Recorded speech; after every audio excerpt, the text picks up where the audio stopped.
I interviewed somebody and he said women are children, right? Do you know what? Yeah. Women lack rationality, emotional stability that men have, which is a critical component to maturity. I literally think that if I didn't have my dad helping me with like, you know, the YouTube channel, I'm a woman. I would just like, you know, flop and just like chill out. So women are effectively children. Women stop maturing as soon as they start to get sexual attention from men, but that makes them very lazy, okay?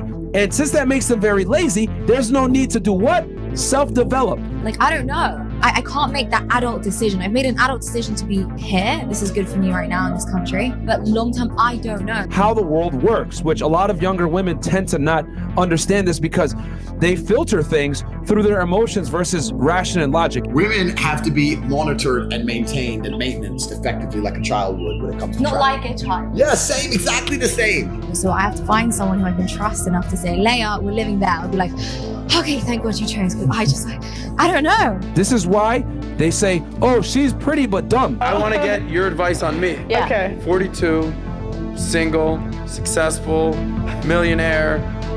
What should I be looking for in the dating scene out A 22-year-old homeschooled virgin. Well, willing to be trained. Yeah, 22 willing to be trained. That's a good start. Okay.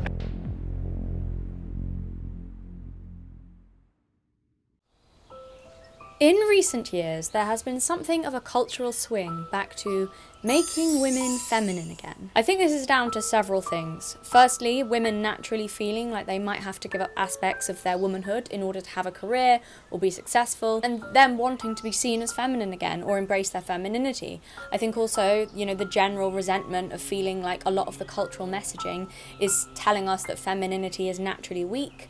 So I think that probably adds to this cultural swing back. And then also from men, disillusioned and unhappy with dating and relationships, from them kind of looking back at the 50s and 60s with rose-tinted glasses and saying, women aren't what they used to be. Now, to make a quick disclaimer, I would say that to some extent, this is a cause I agree with. I think femininity is something that has never really been allowed to properly thrive. In the past, in my opinion, it was largely oppressed or controlled, and in the present, it seems to be largely seen as weak or pathetic or embarrassing or useless. Being masculine is the only way for a woman to be strong and respected. Everything women do is gross and useless. Be like a man and then you'll be valued in society. Yeah, I don't like that messaging either. And that's not to say that everyone is giving off that messaging, but I think that's been kind of a big thing in recent years. I've been known for making videos about the strengths in femininity, the value in it, and that it's more than okay for women to be feminine. And most importantly of all, that femininity is not synonymous with weakness, despite this being what some voices on both sides of the political spectrum seem to be saying. Having said that, some people, adult people, if you can believe it, appear to have all the depth and understanding of a 5-year-old who's just seen Snow White for the first time when it comes to their understanding of what it means to be a woman, rather than, I don't know, having the slightest bit of critical thinking or nuance about it, taking into account that there are different feminine archetypes and different ways women express that femininity according to temperament and personality type. They have decided, in their divine wisdom, that being a woman means that you have no wants, desires, opinions, or dreams other than those of your husband. It means that you are an empty vessel, malleable, formable, controllable, deficient in personality, and disabled in intellect. Like a cloud, really. And that, friends, is the true meaning of what it is to be a woman. To be a woman is to have no pathway forward for spiritual growth, any real kind of way for self-improvement or self-actualization. It means to have no responsibility, accountability, or autonomy. To be a woman means to be an eternal child, with someone else as your lord and master. I'm not just being hyperbolic there. This is something I hear a lot of internet idiots saying these days. Women are like children. Women are basically children. Fresh and Fit say it. Pearl constantly says it. And now some religious people are saying it. I find this interesting because the mostly men plus Pearl saying this seem simultaneously to be angry, resentful, and disdainful of the fact that women are like children. They're angry about this, they see this as a fundamental flaw, and yet, at the same time, that's how they want women to be, and they declare any action that separates a woman from that dependent, childlike status makes her unattractive and masculine, because only men are allowed their own opinions. It's a little bit damned if you do, damned if you don't. Like, if you're acting as they believe women are, and acting like a child, it's, oh my god, you're so childish. Women are so like pathetic and childish. You're so annoying and childish. Look, emotional, out of control, just like a baby. You're a baby, you're a little baby. You're so annoying, how much like a child you are. But if you're not, then it's, you're so masculine. Oh no, I don't like that. What do you mean you make decisions for yourself? How can you ever expect to find a man when, you don't leave room for him in your life? You're acting too manly. You're acting like the fact that you think you could be just as capable as us. That's like, you should really be more childish. That's how it feels sometimes, hearing a lot of these guys speak. I think this attitude tells us a lot about how a certain corner of the internet views femininity and how women should be. For them, the only form of true femininity is girlhood, or rather immature, undeveloped and infantilized feminine behaviours. I can't make that adult decision. This is a very small box that I believe stunts women's growth, pushes them towards manipulative and babyish behaviours, and actually creates in women the complete opposite effect of what the red pill and even some Christian conservatives claim to want in a woman. Because not only do these men not recognise any other form of femininity other than little girl, but they also fundamentally misunderstand little girl femininity in the first place.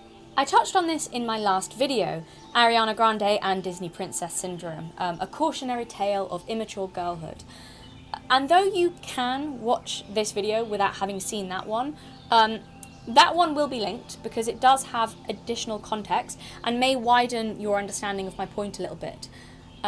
It's not necessary though, it's just, it's just a more in-depth, view into things, might give you a bit more context to what I'm talking about now, because as promised, this video is a continuation of that topic, but perhaps going into it a little deeper, less celebrity gossip and more, I don't know, we could say psychological standpoint perhaps. Yeah, I don't know, from a more maybe philosophical is better, because it's a bit more vague than that. So this is somewhat a continuation of that Ariana Grande video. However, it's not essential that you watch that video first, it's really not, as I will do my best to fully explain this concept for those of you who haven't seen it and have no interest in watching it in that video, but it will be linked, just in case. So everybody, welcome back to the channel. I am Galatea, and this is Acis, my dearly departed. And today we shall be diving even deeper into the different feminine archetypes, how there are different ways to be feminine, and why being stuck as an eternal girl harms everyone,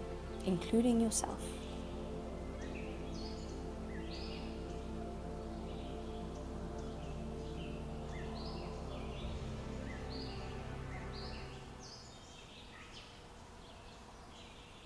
We interrupt your regularly scheduled programming to bring you an announcement from the newsroom. You're a newspaper man. That's why I'm quitting. I want to go someplace where I can be a woman. You mean be a traitor?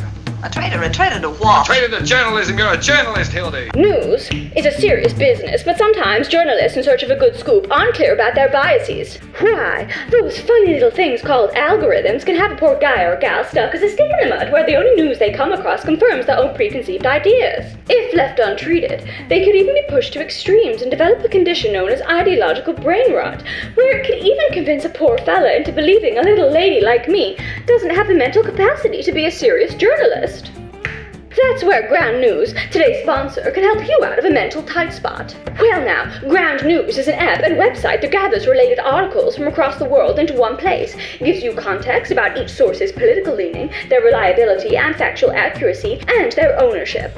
This means you can easily compare how different sources are reporting on the same story, see through biases, and think critically about the news you consume, rather than being dragged in by a snappy headline designed only to grab your attention. Oh, darling, what I love about Ground News is they encourage critical thinking. They compile blind spot lists for both the left and the right wing to show you what stories your side might not be reporting on, so you can be sure to stay up to date and informed. To get a full picture, you need to know what you're not being told as well as what you are, and that's where Ground News is a swell tool. Today more than ever, reporters are trying to grab your attention rather than keep you informed. This can lead to an ever-widening split between both sides of the political and cultural spectrum, as they drift further and further away from each other and from understanding, which is terribly sad, and Ground News is doing their part to heal that gap. Go to ground.news/observer to give it a try. If you sign up through my link, you'll get 40% off the Vantage plan, which is what I use to get unlimited access to all features. What a deal!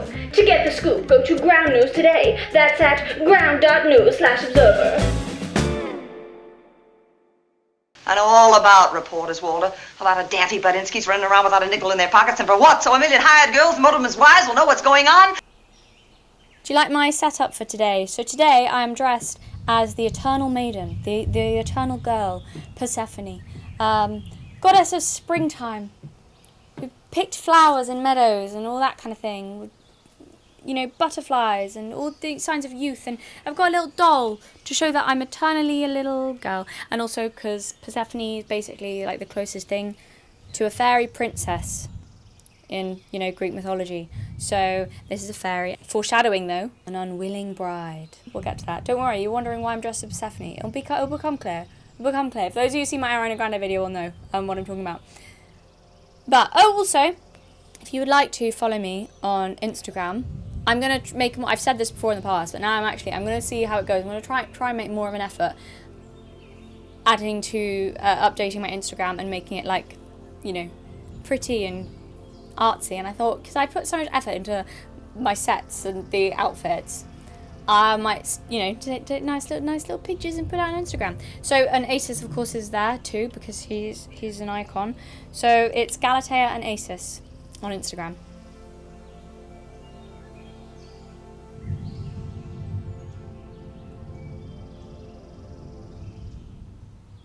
So recently, we've all discovered that extreme ideological brain rot and operating utterly detached from reality is an affliction that unites everyone across the political spectrum. To show you what I mean, let's have a look at this screenshot my friend sent me of what Twitter user Be Her Leader thinks femininity is. And again, I'm going to say I'll link my friend's blog down below because often we chat about like some of these ideas.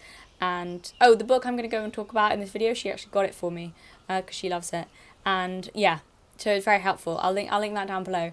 But she sends me sometimes funny stuff or funny like screenshots from crazy people on the internet. So yeah, shout out to her. So we're gonna have a look at this screenshot. I'm going to read it because it's an idea. I don't think it's hugely mainstream, but it's an idea that I have heard repeated increasingly so in certain circles of the internet. Ideas like this have been expressed, especially on podcasts like Fresh and Fit or Pearl's podcast.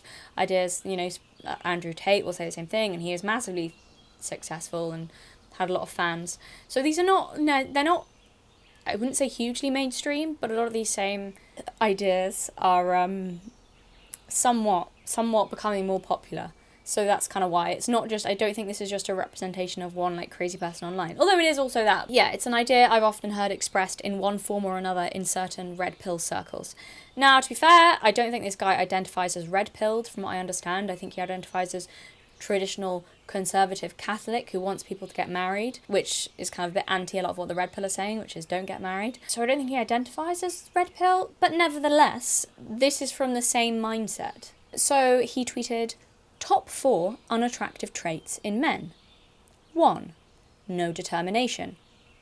2. No focus. 3. No motivation. 4.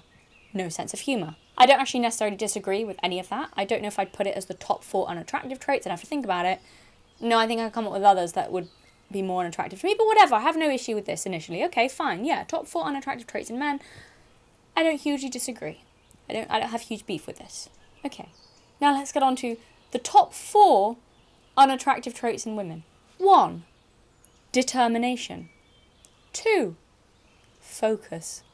3. Motivation. 4. Thinks she's funny. That was unattractive, just so you know, to contrast with what he said about men. But don't worry, he's given us to thinking, what's attractive then in women? Don't worry, he goes on to tell us top 4 attractive traits in women. 1. Docility. 2. Fidelity. 3. Submission. 4. Silence. And he's added a nice little quote at the end. Silence is a woman's glory. Aristotle. I mean, that doesn't make it sound any less stupid, putting a quote from Aristotle. Very intellectual. Docility, fidelity, submission, silence. Most attractive traits in women.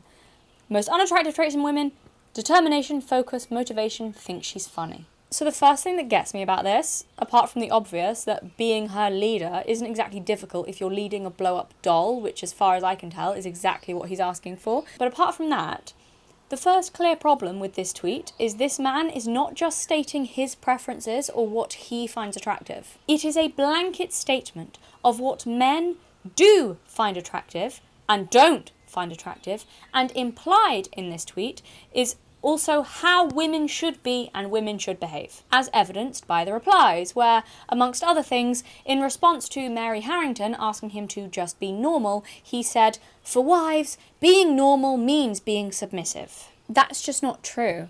So maybe for your wife, that's normal, which is fine, if that's what you guys want to do, but is it normal enough to be able to make a generalised statement about it? I'm going to play that Jordan Peterson clip again, who is an actual psychologist and, despite his flaws, has a deeper understanding of the complexity of women than just, if she's sweet, that means she's obedient. So no, there's no submitting. Plus, it's impossible anyways. You try to get a woman to submit, like, good luck. It's just not possible. Not for very long. They're slippery. Put a pin in this, remember this, because we're going to talk later about how pushing women into submission doesn't actually make them submissive. It is probably just more likely to make them manipulative and hide their true aims. But more on that later.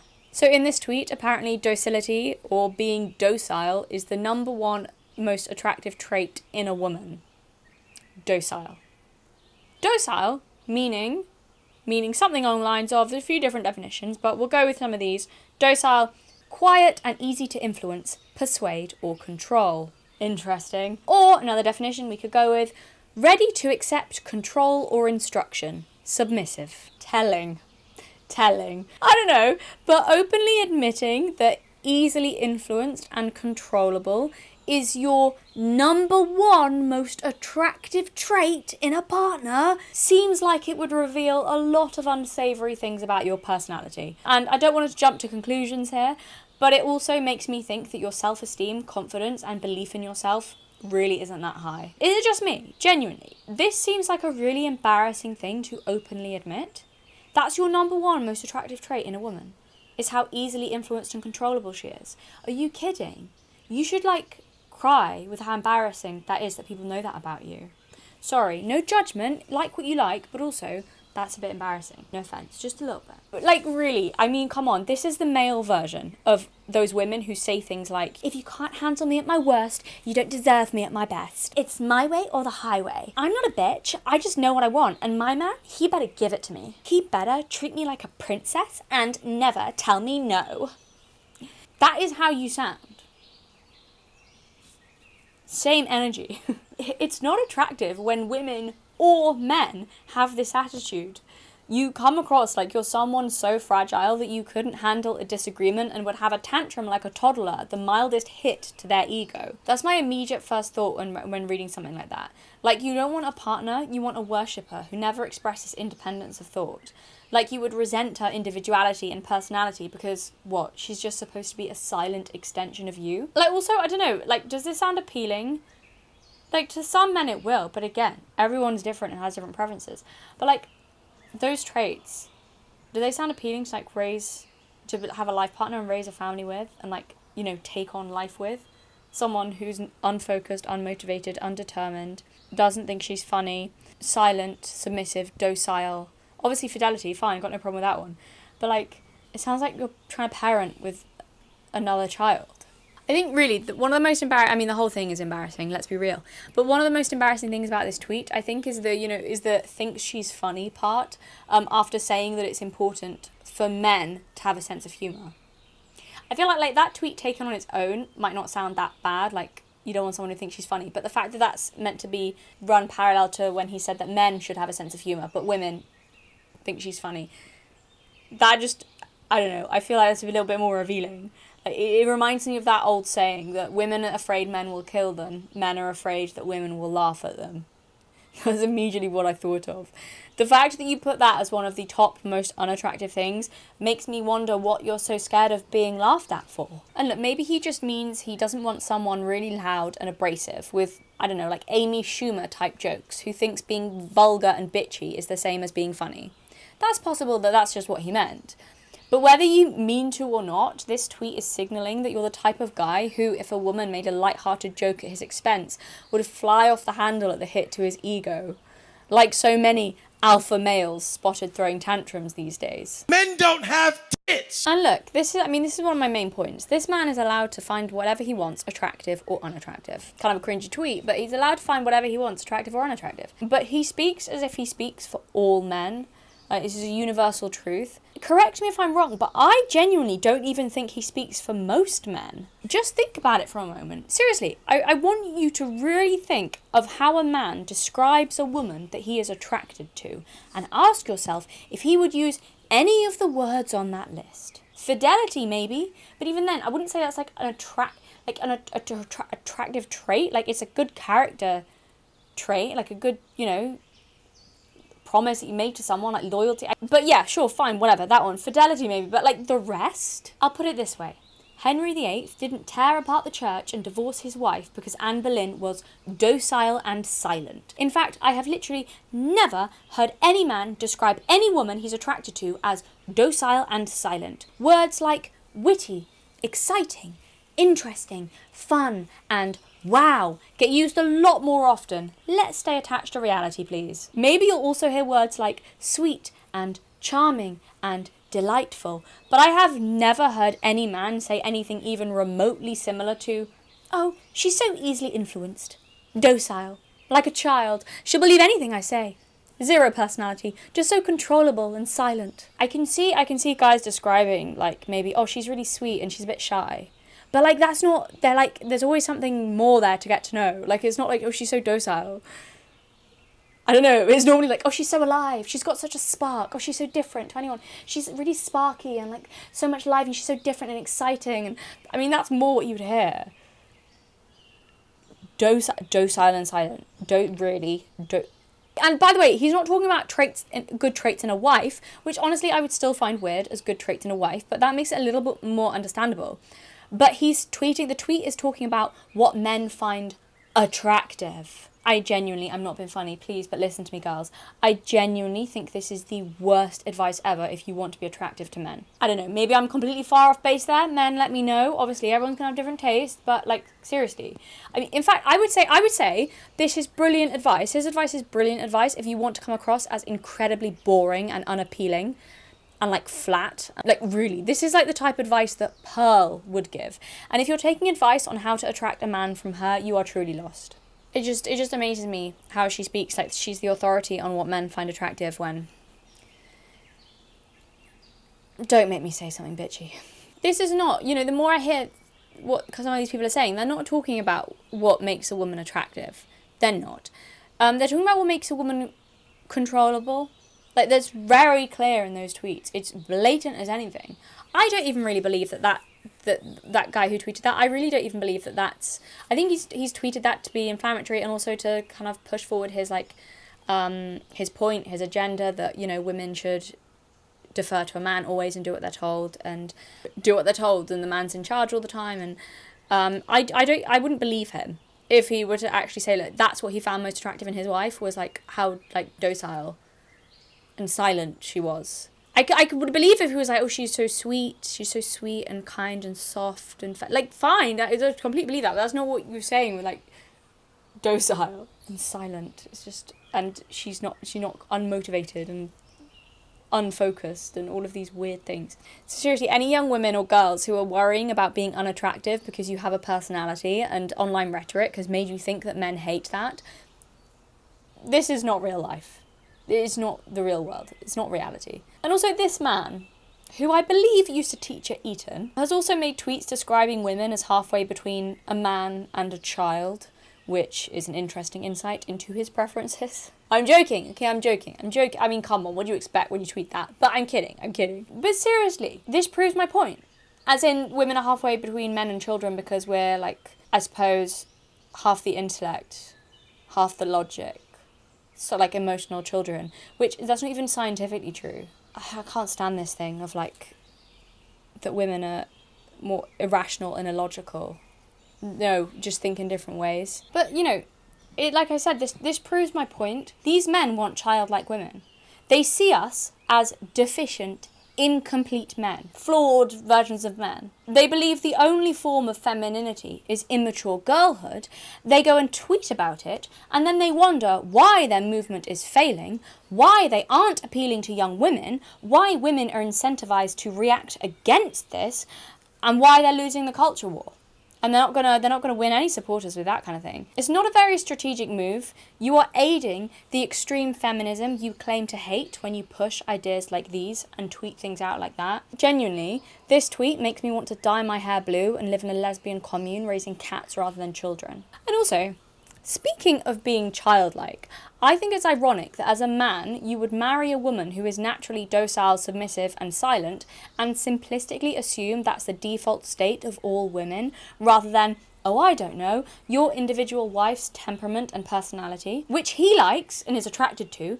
That's fine. But I've heard plenty of men say things like, now that's a woman, when talking about, you know, a determined or motivated or fiery lady. This is basic psychology. We know there are variations in personality type regardless of gender. And you would think an ex-teacher from Eton would know that. And when you prescribe your relationship dynamic to everyone, like that will make everyone happy and be easy and work for everyone, it's foolish, moronic, childish, simplistic, almost dystopian. The leftists are the people who want everyone to conform and have the same opinion and fit into restrictive little boxes. So are you guys when you don't give people space to breathe and suffer from a drought of imagination so extreme you can't conceive of the fact that not every woman is naturally the personality type of your wife, and not every woman would be happy living her life, and not every man finds your wife attractive.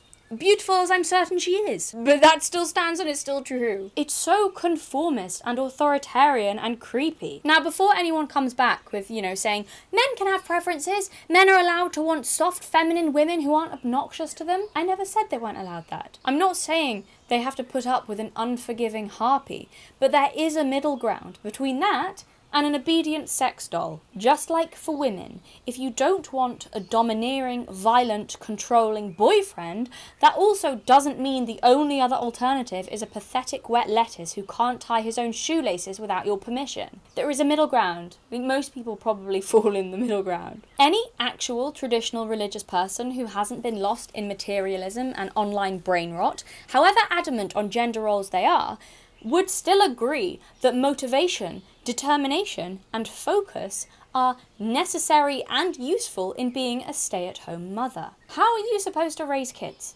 if you're unmotivated, easily give up, and are unfocused? How are you supposed to be devoted to God and your family if you lack conviction and are basically an empty vessel? Aren't those things virtues?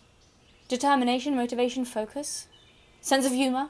Aren't those things virtues and good traits regardless of gender? The answer to that, of course, if you're not ideologically brain-rotted, is yes. Yes, of course. Traditional womanhood is not and never has been about lacking strength of character, lacking your own opinions and convictions, and being easily influenced and controlled. That sounds like you're asking for a little girl. And to be honest, even little girls, anyone who's raised little girls, will know that even most little girls have strong convictions and personalities and are very clear in what they want and don't want. It sounds like you're asking for a traumatized little girl, if I'm being frank. Yes, and look, if this guy had tweeted out something more similar to saying that most men don't want obnoxious, abrasive, and difficult women, which I agree with. I think most men don't want obnoxious, abrasive, and difficult women. But that's not what he tweeted, is it? That's not what he said. I mean, if that's what he was trying to get at and say in like a really inflammatory way, but then say that, what he ended up saying was just so ridiculous. But I'd agree with that. Yeah, most men don't want that. But that doesn't mean that most men do then want silent, obedient dolls. There are plenty of guys who admire a little personality in a partner. Plenty of guys who like a little pushback sometimes. You know, who would want a woman who's supportive when necessary and challenges you when necessary. Because challenge is also a form of support when used correctly. Better conservative marriage advice, genuinely, and you know, if if you want a better alternative, I'm actually going to give genuine, better conservative marriage advice here. I'm going to give you a recommendation. Genuine, better conservative marriage advice is there was that conversation between Jordan Peterson and Ben Shapiro, and I haven't seen the whole of it. I saw a little bit of it though, which I thought was actually quite a profound thing they said. And from the part I saw of it was actually quite nuanced. So if you want an actual in-depth and serious biblical take on marriage, not that I'm claiming to be like that I'm not a Christian, but if you want that serious and biblical take on marriage, I'm genuinely going to recommend listening to them talk about this. And I know Ben Shapiro's not Christian, but biblical. But I'm genuinely going to recommend listening to them talk about it. Because they both appear to have, despite all their flaws, and you can hate them as much as you want and what they're saying, but they genuinely, from as far as I can tell, and everything they've said about it, seems to signal that they actually do both seem to have great, healthy relationships with their wives involving mutual respect, rather than this guy, who, as far as I can tell, is cheap, fast food, red pill Catholicism for dummies. That Eve never receives a name until after they're kicked out of the Garden of Eden. She's called just the woman until that point, and then he names her, right? He first names her and he says, she will be called Isha, right, which is a derivative of Ish, which is the same word, just add a hey at the end, because that's how he sees her. She's a derivative of him. She's just an object for him to use, and that's why she ends up talking to the snake, because if you're seen as an object by somebody, why would you want to talk with them? You're not an independent human being. And then she sins, they're kicked out, and then he renames her Eve, right? Adam calls her Eve. Okay, so because hold she's on. the mother of all the the first of all name this is living. given by who? Adam? Adam. So he's naming all the animals, Yeah, right? yeah. And then it says that. And that's giving them a reality, a semantic reality. Right, and then God says none of these partners and Adam can't find a partner. Right, they're not suitable. And he says, so I'm going to give you a helpmate. You need a woman, not a dog, not a pet dog. Exactly. He says you need a helpmate, but the phrase that's used is ezer kenegdo. So it's translated helpmate. Yeah. What it actually means is a helper against you. Oh. That's what it actually means in Hebrew. Ezer kenegdo, right? So there's an adversarial element in there. Yeah, because what makes you a better this person idea is the adversarial element. There's this idea in neurophysiology called opponent processing. It's really cool. So if you want to move your hand really smoothly this way, you can do it like that. But it's nowhere near as smooth as if you do this. You can be absolutely precise. So you really tense this hand against this hand, and then this one relents a little bit. It's absolute precision. And so that adversarial process, you imagine that women and men are slightly different temperamentally, or even quite a bit different. Well, you're trying to hit the mark, but the mark moves. And so how do you hit it? Well, you hit it with this adversarial process. And you do that with kids, and when you're negotiating in the house too. It's like, well, you think this, and I think this. And that's why when you fundamentally refuse to acknowledge the difference between the sexes, you lose the ezer kenegdo part of that. You lose that opposition that's necessary. That's also, see, my wife has a more masculine temperament than me, and she's really low in politeness, which is an aspect of agreeableness. And it makes her quite formidable as a combatant. And sometimes in our life, she'll say things that are so outrageous that, well, it usually makes me laugh. Like in an intense fight, she'll say like 3 of the worst insults you could possibly imagine, and it'll make me laugh. And it's hard sometimes to deal with her because of this more aggressive element. But it was also something that really attracted me towards her, because she's no pushover, and she's got this she's got a kind of a knife-like sense of humor that comes out quite often. And so I really like the combative element to it. And that's part of what keeps a relationship dynamically alive. So that's very cool. So that's the first name? So he first calls her Isha, and says, because God's going to give her his ezer kenegdo, and then after the whole element with and he snake, okay, so God says he's gonna deliver this. What's the word? Ezer kenegdo, right? So it's a helpmate. Right, but it's an English, adversarial partner. Yeah, the word kenegdo literally means against him. Right, wow, it's going to be cool. Ezer, helper against him, right? Okay, and then Adam calls her Isha, right? Because she's flesh of my flesh, she's bone of my bone, which is how a man sees a woman when the woman is just an object to him, right? Because she's mine, right? It's my possessiveness of her that defines her as a human being, right? So she's going to be called woman because I'm called man, so she's a secondary derivative. She's a secondary derivative of me, right? Which is how a man would understand a woman. It's like she's like me except smaller. Right, exactly. Right. And then once she starts to bear children, then he calls her Chava, right? Eve. The mother, which is the same root of life and Chava, right? Chai is the same root. So it's he says she's the mother of all living. I mean, that seems a far more healthy view of looking at it, of a partnership and disagreements and all that kind of thing. But no back chat or differing opinions with this guy. No challenging him. You better be silent, submissive, and docile, or he will get very upset. And no joking. You can laugh at his jokes because he is funny. He's funny. He's got a sense of humour. But don't you dare make him feel silly. Not even a little bit.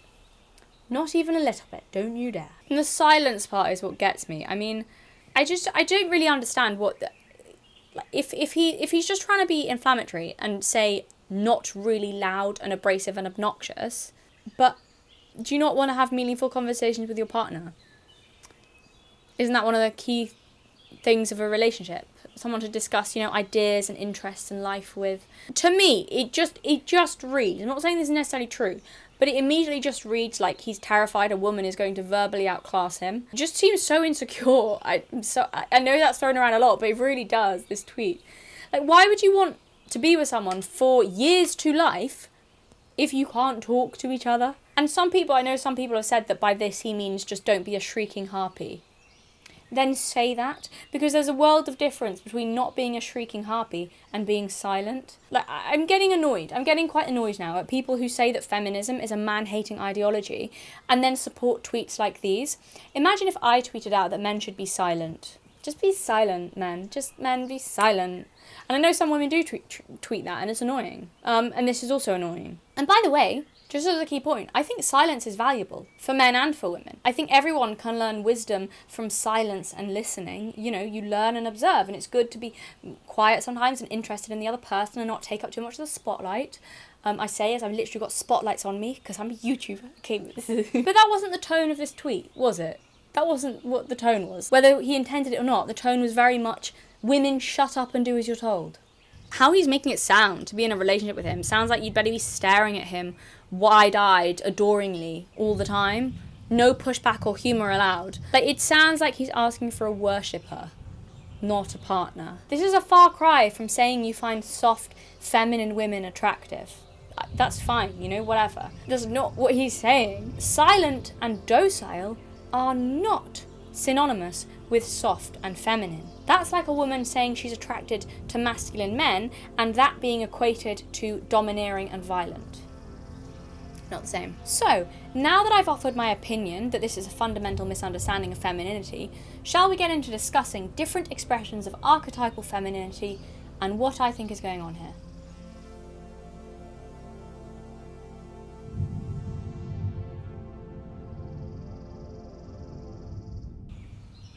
I want to take a look at the type of woman, or girl, to be frank, that these men are describing, and I want to both talk about how she is not the archetypal one true feminine that all women should aspire to, and at the same time I also want to defend her as one of many types of femininity, explain how these men, plus Pearl, fundamentally misunderstand this type of woman, and also go over some of her inherent strengths in what is a very classic archetype of femininity.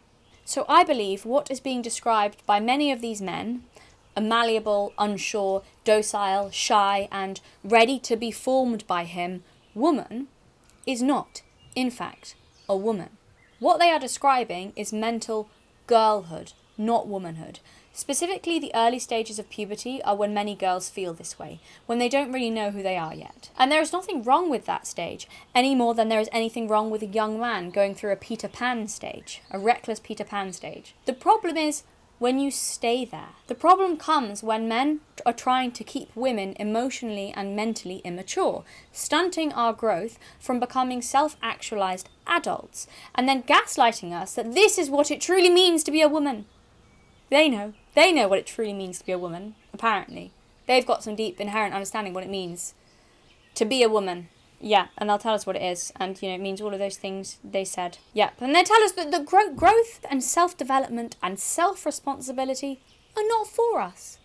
Not for us, the fairer sex. When they want us to mentally stay a child forever, the eternal maiden. And this brings us to the archetype of Persephone. So I'm going to refer again to the book Goddesses in Every Woman by Jean Shinoa Bowden. I hope I'm saying that right. I'm not, because I didn't check the spelling of her name, stupidly, before I wrote it down. There's an L in it. Bowden is a psychiatrist and Jungian analyst who found that Jungian ideas about archetypes and human consciousness were very male-centered, and in many cases it was either inaccurate to women or didn't really fit us. So she wrote Goddesses in Every Woman, a book about female psychology based upon her practice and experience as a psychiatrist. So she split femininity, or womanhood, up into 7 distinct archetypes based on 7 Greek goddesses, divided into 3 categories: vulnerable, virgin, and alchemical. goddesses. So there are 3 vulnerable goddess archetypes. Hera, Demeter, and Persephone types are highly defined by their relationships to others, and suffering is a big part of their experience. The 3 virgin goddesses, Artemis, Athena, and Hestia, are psychologically virginal, in that they are untouched and unchanged by others. They are self-reliant, self-contained, autonomous, and independent. It has nothing to do with physical virginity, even though they were sometimes represented that way in myth, particularly Artemis, like swearing off men and, doing her own thing. But it's about psychological virginity. Notably, they were never really victimized, humiliated, or raped by men either, unlike the vulnerable goddesses. And then we have the 7th, Aphrodite, the alchemical goddess, a transformative and creative force. So Aphrodite, the alchemical goddess, is in a category all on her own, the 7th archetype. So virgin goddesses are so named because while they change the environment around them, they themselves remain untouched and unchanged, psychologically pure. They are focused and not deterred from their goals by emotions, men, or relationships. They remain mostly unchanged by relationships, and they won't be swayed from what they want, what they're going for, by emotions or men or whatever the hell. Like I said, they've got goals, they know what they're doing. Self-reliant, very self-contained. So the vulnerable goddesses are the opposite, and they are defined by a significant relationship and are reliant on others. Demeter is defined by being a mother, that's like her identity. Persephone, defined by being a daughter, it's really her identity. And Hera is defined by being a wife, that's her identity. So like I said, their very identity depends on the relationships in their lives. They are motivated by their links to others. I won't go into it now. Maybe do a video on each of the goddesses' archetypes or something, but they're largely motivated by their connections to other people and emotions, and they don't really have their goal and focus outside of that. So to quote from the book, this is about the vulnerable goddesses, of which Persephone was one. So, quote, "They are attuned to others and vulnerable. These 3 goddesses were raped, abducted, dominated, or humiliated by male gods.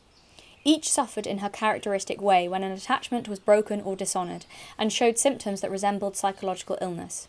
Each of them also evolved, and can provide women with an insight into the nature and pattern of their own reactions to loss, and the potential for growth through suffering that is inherent in each of these 3 goddess archetypes." So yeah, attuned to others, I think, is something about they're very in connection with all relationships. So unlike virgin goddesses, who remain unchanged mostly by the relationships in their lives, the vulnerable goddesses are deeply and fundamentally affected and changed by their relationships, and reliant on them. Vulnerable goddesses are so named because they're always or mostly changed by others or dependent on others. And Aphrodite, the alchemical goddess, the lover, is both affected by and also affects people and the environment around her. She is, as the book says, a two-way interchange.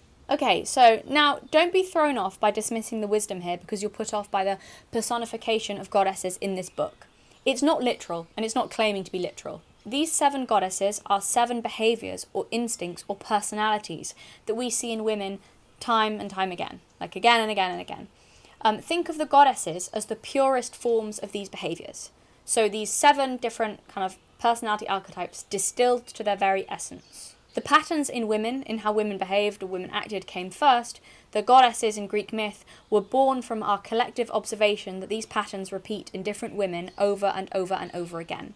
It's just an easy way to understand these concepts, through personifying them, through stories. As the book says, and as I have always believed, quote, "Myths evoke feeling and imagination and touch on themes that are part of the human collective inheritance. The Greek myths, and all the other fairy tales and myths that are still told after thousands of years, remain current and personally relevant because there is a ring of truth in them about shared human experience." So if this sounds like another personality type thing, I suppose in a way it's not far off, though honestly I found it far deeper and more useful, with much more meaning. It's far more nuanced too, because the book is not saying that women fit cleanly into a specific archetype. Like, I don't think you would meet a woman who is, the archetypes, the point is they are that pure pattern or energy distilled into its purest form. I don't think you would find a real life woman who was so purely, clearly just one of the archetypes in that pure form. Yeah, it's not saying that you're this archetype, you're that. Basically, think more that every woman is a channel with these 7 streams running through her. The 7 goddesses are 7 streams running through her. So in different women, different ones will be more or less powerful, but nobody is all one, and everyone likely has all of them present to some extent. Just as women used to be unconscious of the powerful effects that cultural stereotypes had on them, they may also be unconscious of powerful forces within them that influence what they do and how they feel. These forces I am introducing in this book in the guise of Greek goddesses. These powerful inner patterns, or archetypes, are responsible for major differences among women. For example, some women need monogamy, marriage, or children to feel fulfilled. For them, traditional roles are personally meaningful.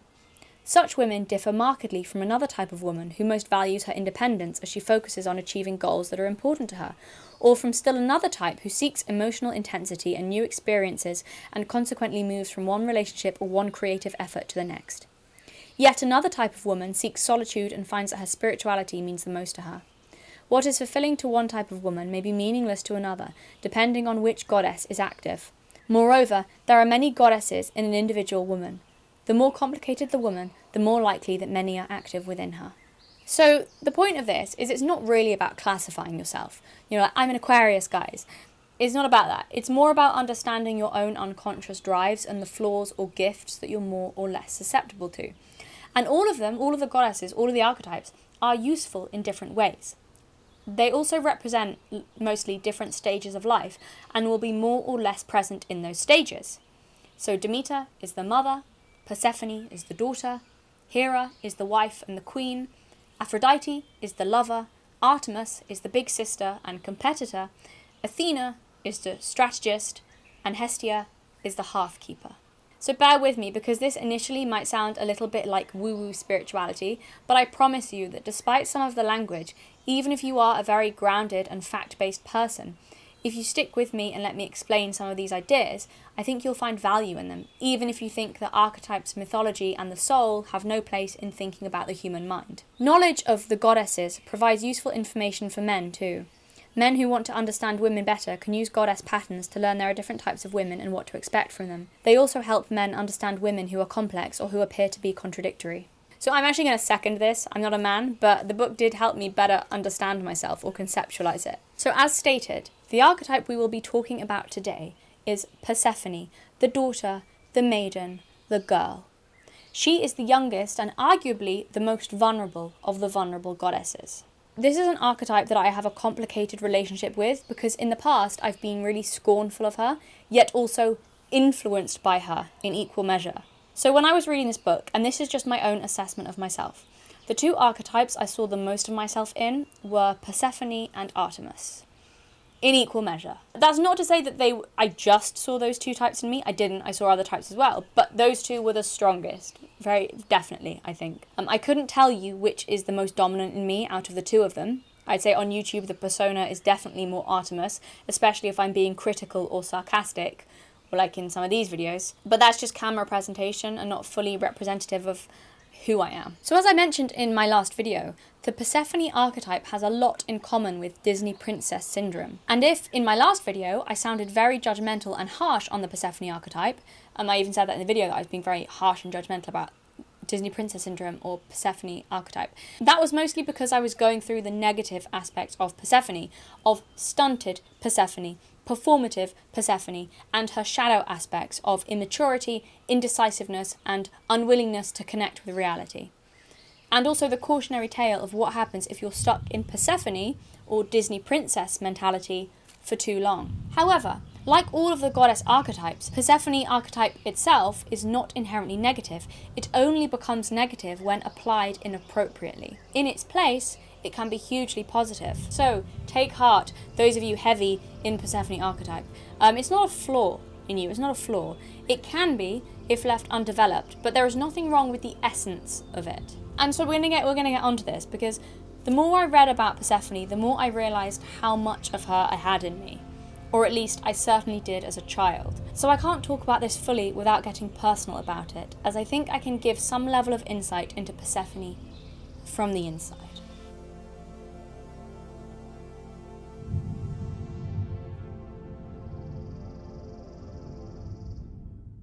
So who is Persephone? What does she represent out of all the archetypes? What kind of femininity does she represent? Well, in Greek mythology, Persephone began as the goddess of spring. She was a young, innocent, and beautiful maiden goddess who was protected and beloved by her mother, the goddess Demeter. Demeter was a fertility goddess of the harvest and agriculture.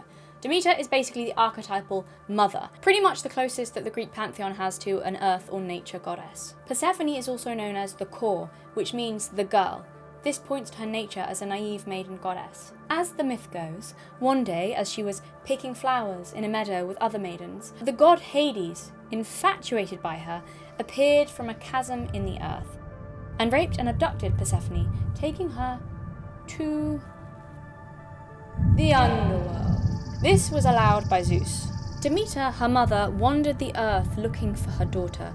Zeus refused to do anything to help, and so Demeter refused to allow anything on the earth to grow in her depression. People starved in the eternal winter, they stopped sacrificing to the gods, and finally Zeus agreed to help. He got Hades to agree to let Persephone go, but Hades had given Persephone pomegranate seeds to eat, which meant that she had to return to him. Because if you eat, it's like same fairyland rules, where she's kind of like a fairy princess. Same rules as fairyland. If you eat in the underworld, if you eat food in fairyland, you have to stay forever. But they made a deal, basically. The deal was she had to spend part of the year in the underworld with him, and part of the year in the upper world with her mother. As the tale goes, spring and summer are the time that she spends with her mother, hence her still kind of being the goddess of spring, and in winter she's back in the underworld as an unwilling bride once again. This also adds another intriguing element to the Persephone archetype that we will get to later. So she matured from just being the goddess of spring to also being queen of the underworld, of ghosts, death, and the unconscious. Now it's time for more story time. When I was younger, something I would say again and again and again, to the point that it really actually worried my mother, was, I never want to grow up. I said it all the time, and I didn't just say it, I remember feeling it right to my core. The thought of growing up was like death. Inherently, I knew that childhood was another world full of stories and imagination and magic, and though I didn't understand adulthood, I saw that they didn't act like children. They were stressed, they didn't believe in magic, the world looked grey to them. If that was being a grown-up, I didn't want it, and I was very vocal about not wanting it. I wanted to be a child forever, spending hours reading and daydreaming and living in fairyland. My feet didn't want to touch the ground. I did not want to acknowledge reality. I wanted to withdraw forever into my internal world. I was very happy in my internal world and could spend hours just daydreaming and staring into space. For me, there was nothing exciting about adulthood. It just looked like a loss. I didn't want responsibilities or to be tied down to anything. Let me be a child in a meadow forever and ever and ever. Being a woman looked terrifying. I didn't want it. I've spoken about this before, but I hated puberty. Genuinely, I found verging on traumatic, really. It was like a death to me. Again, as I talked about in this video, it was quite literally physically painful. Very painful for me. And the more I think about that video that I did, talking about some of those things, the more I see it as me describing a Persephone pattern of being torn away from innocence unwillingly. I hated when adult men started showing interest. I think pretty much all young girls do. It was like being dragged away from that childhood innocence that I had never wanted to leave. I didn't want this. I never asked for it. Womanhood meant suffering. And I don't know where I got that unconscious belief from, that womanhood meant suffering. My parents didn't teach it to me, but it was still there. Very strongly there. Growing up meant becoming public property, being seen or preyed on, not left alone, being trapped or losing freedom. It also, quite literally, meant blood and intense physical pain, and my body not feeling like mine anymore, feeling uncomfortable and disgusting in my own skin to the point I wanted to claw it off, and I just wanted to turn back the clock to become a child again. And that is the archetypal story of Persephone, a young girl unwillingly torn away from joy and innocence, torn away from her mother and into the bloody land of the dead. It's the archetypal loss of innocence and simplicity and safety. The child dies forever and you become someone else. There can be something, as I said, a little traumatizing about it. And that was my inner Persephone. Persephone, to whom the adult world meant being abducted to the underworld by Hades, god of the dead, dragged away from that golden childhood meadow forever. And instinctively, that was what being a grown-up was to me. That's kind of how I saw it. I couldn't verbalize that, but that's what it felt like. I would die. I would no longer exist. And some other Galatea, some more serious, less happy, less dreamy, and more cynical Galatea would take her place, and I would forget what it meant to be a child, forget what it was to believe in magic and live in a dreamland. It actually hurt a little bit for me reading this book, because I was reminded a lot of that inner Persephone. I resonated a lot with that archetypal pattern that she was describing, the Persephone story. And I realised that not just did I resonate with that part of the story, but that I've always had a lot of that archetype active within me as a child and young adult. The living in a fantasy land, never wanting to grow up, being in a dreamland, floating about disconnected from reality, being indecisive and seeing where the wind takes you, and being victim to the whims of the world and other people's decisions rather than being an active force in your own life. All of these are elements of the Persephone archetype, and all of these were things that I had a lot of as a child and young adult. Now, it's not quite that simple. I won't talk a lot about this because I'm going to do a separate video on this archetype, but talking about the contrast might help conceptualize it a bit. And also I don't want to give the wrong impression of who I am and who I was, because I think I'm equally, as I said before, I'm equally as heavy in the Artemis archetype, which is fundamentally opposed to Persephone. Persephone is the obedient, indecisive, shy daughter, incapable of standing up for herself or anyone else. And Artemis is the stubborn, rebellious daughter who is driven to fury by what she perceives as unfairness, and has the utmost disdain for those who won't stand up for themselves, and particularly others. But you can see how having, I suppose, an equal measure of those two archetypes very strongly might create a little bit of an internal conflict within me. And I will say that reading this book did help me conceptualize these contradictions within myself by seeing them as two opposing driving forces or archetypes.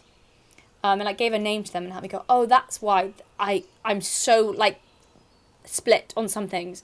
So it really helped me to perceive it as the Artemis aspect of myself that had disdain for the Persephone aspect of myself.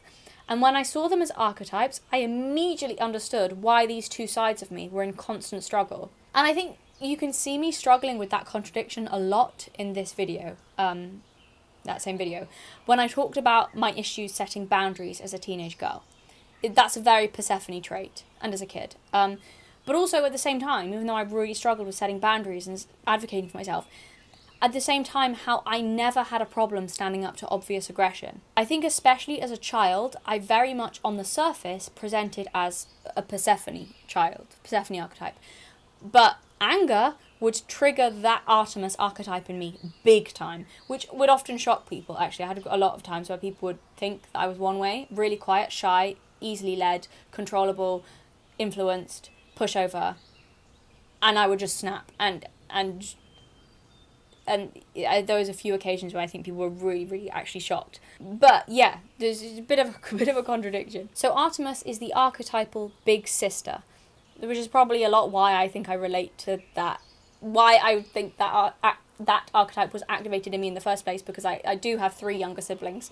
Artemis is driven to fury by people victimizing or harming the vulnerable, particularly young girls.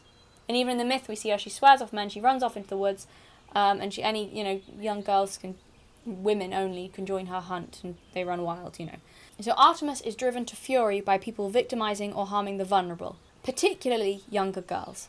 If you've seen some of my videos on Andrew Tate or other predatory pond scum, I think you can very much see me presenting in that way. That sort of behaviour and exploitation makes me beyond, incandescent. I was beyond angry. So, that was a bit of a tangent, but all that to say, I find it really helpful actually to read this book and put conscious understanding to those inherent instincts of mine, and then the contradictions within that. And I massively relate to Artemis. I think I over-identify with the vulnerable in some ways. It feels like they're my little sisters that someone is targeting. Like it's my job to protect them. I can't understand people who won't defend them, and I feel frankly murderous. That's not an understatement. You might think it's hyperbole. I actually do feel, not that I'm going to kill it, but I feel murderous. And just like Artemis did when she killed predatory men, or men she perceived as predatory. Yeah, so the point being, Artemis is always triggered by fury with me. And I'll do a separate video on that archetype, on the different archetypes, I think, using different examples and talk about them in more depth. I think that'll be interesting. But I think Artemis is always triggered by fury with me. And that often comes across on the internet or in these types of videos. Even though, as I've said many times, my personality in real life is actually, I think for the most part, highly agreeable. But it's the Artemis part of myself who has contempt for passivity and self-infantilization and not standing up for something.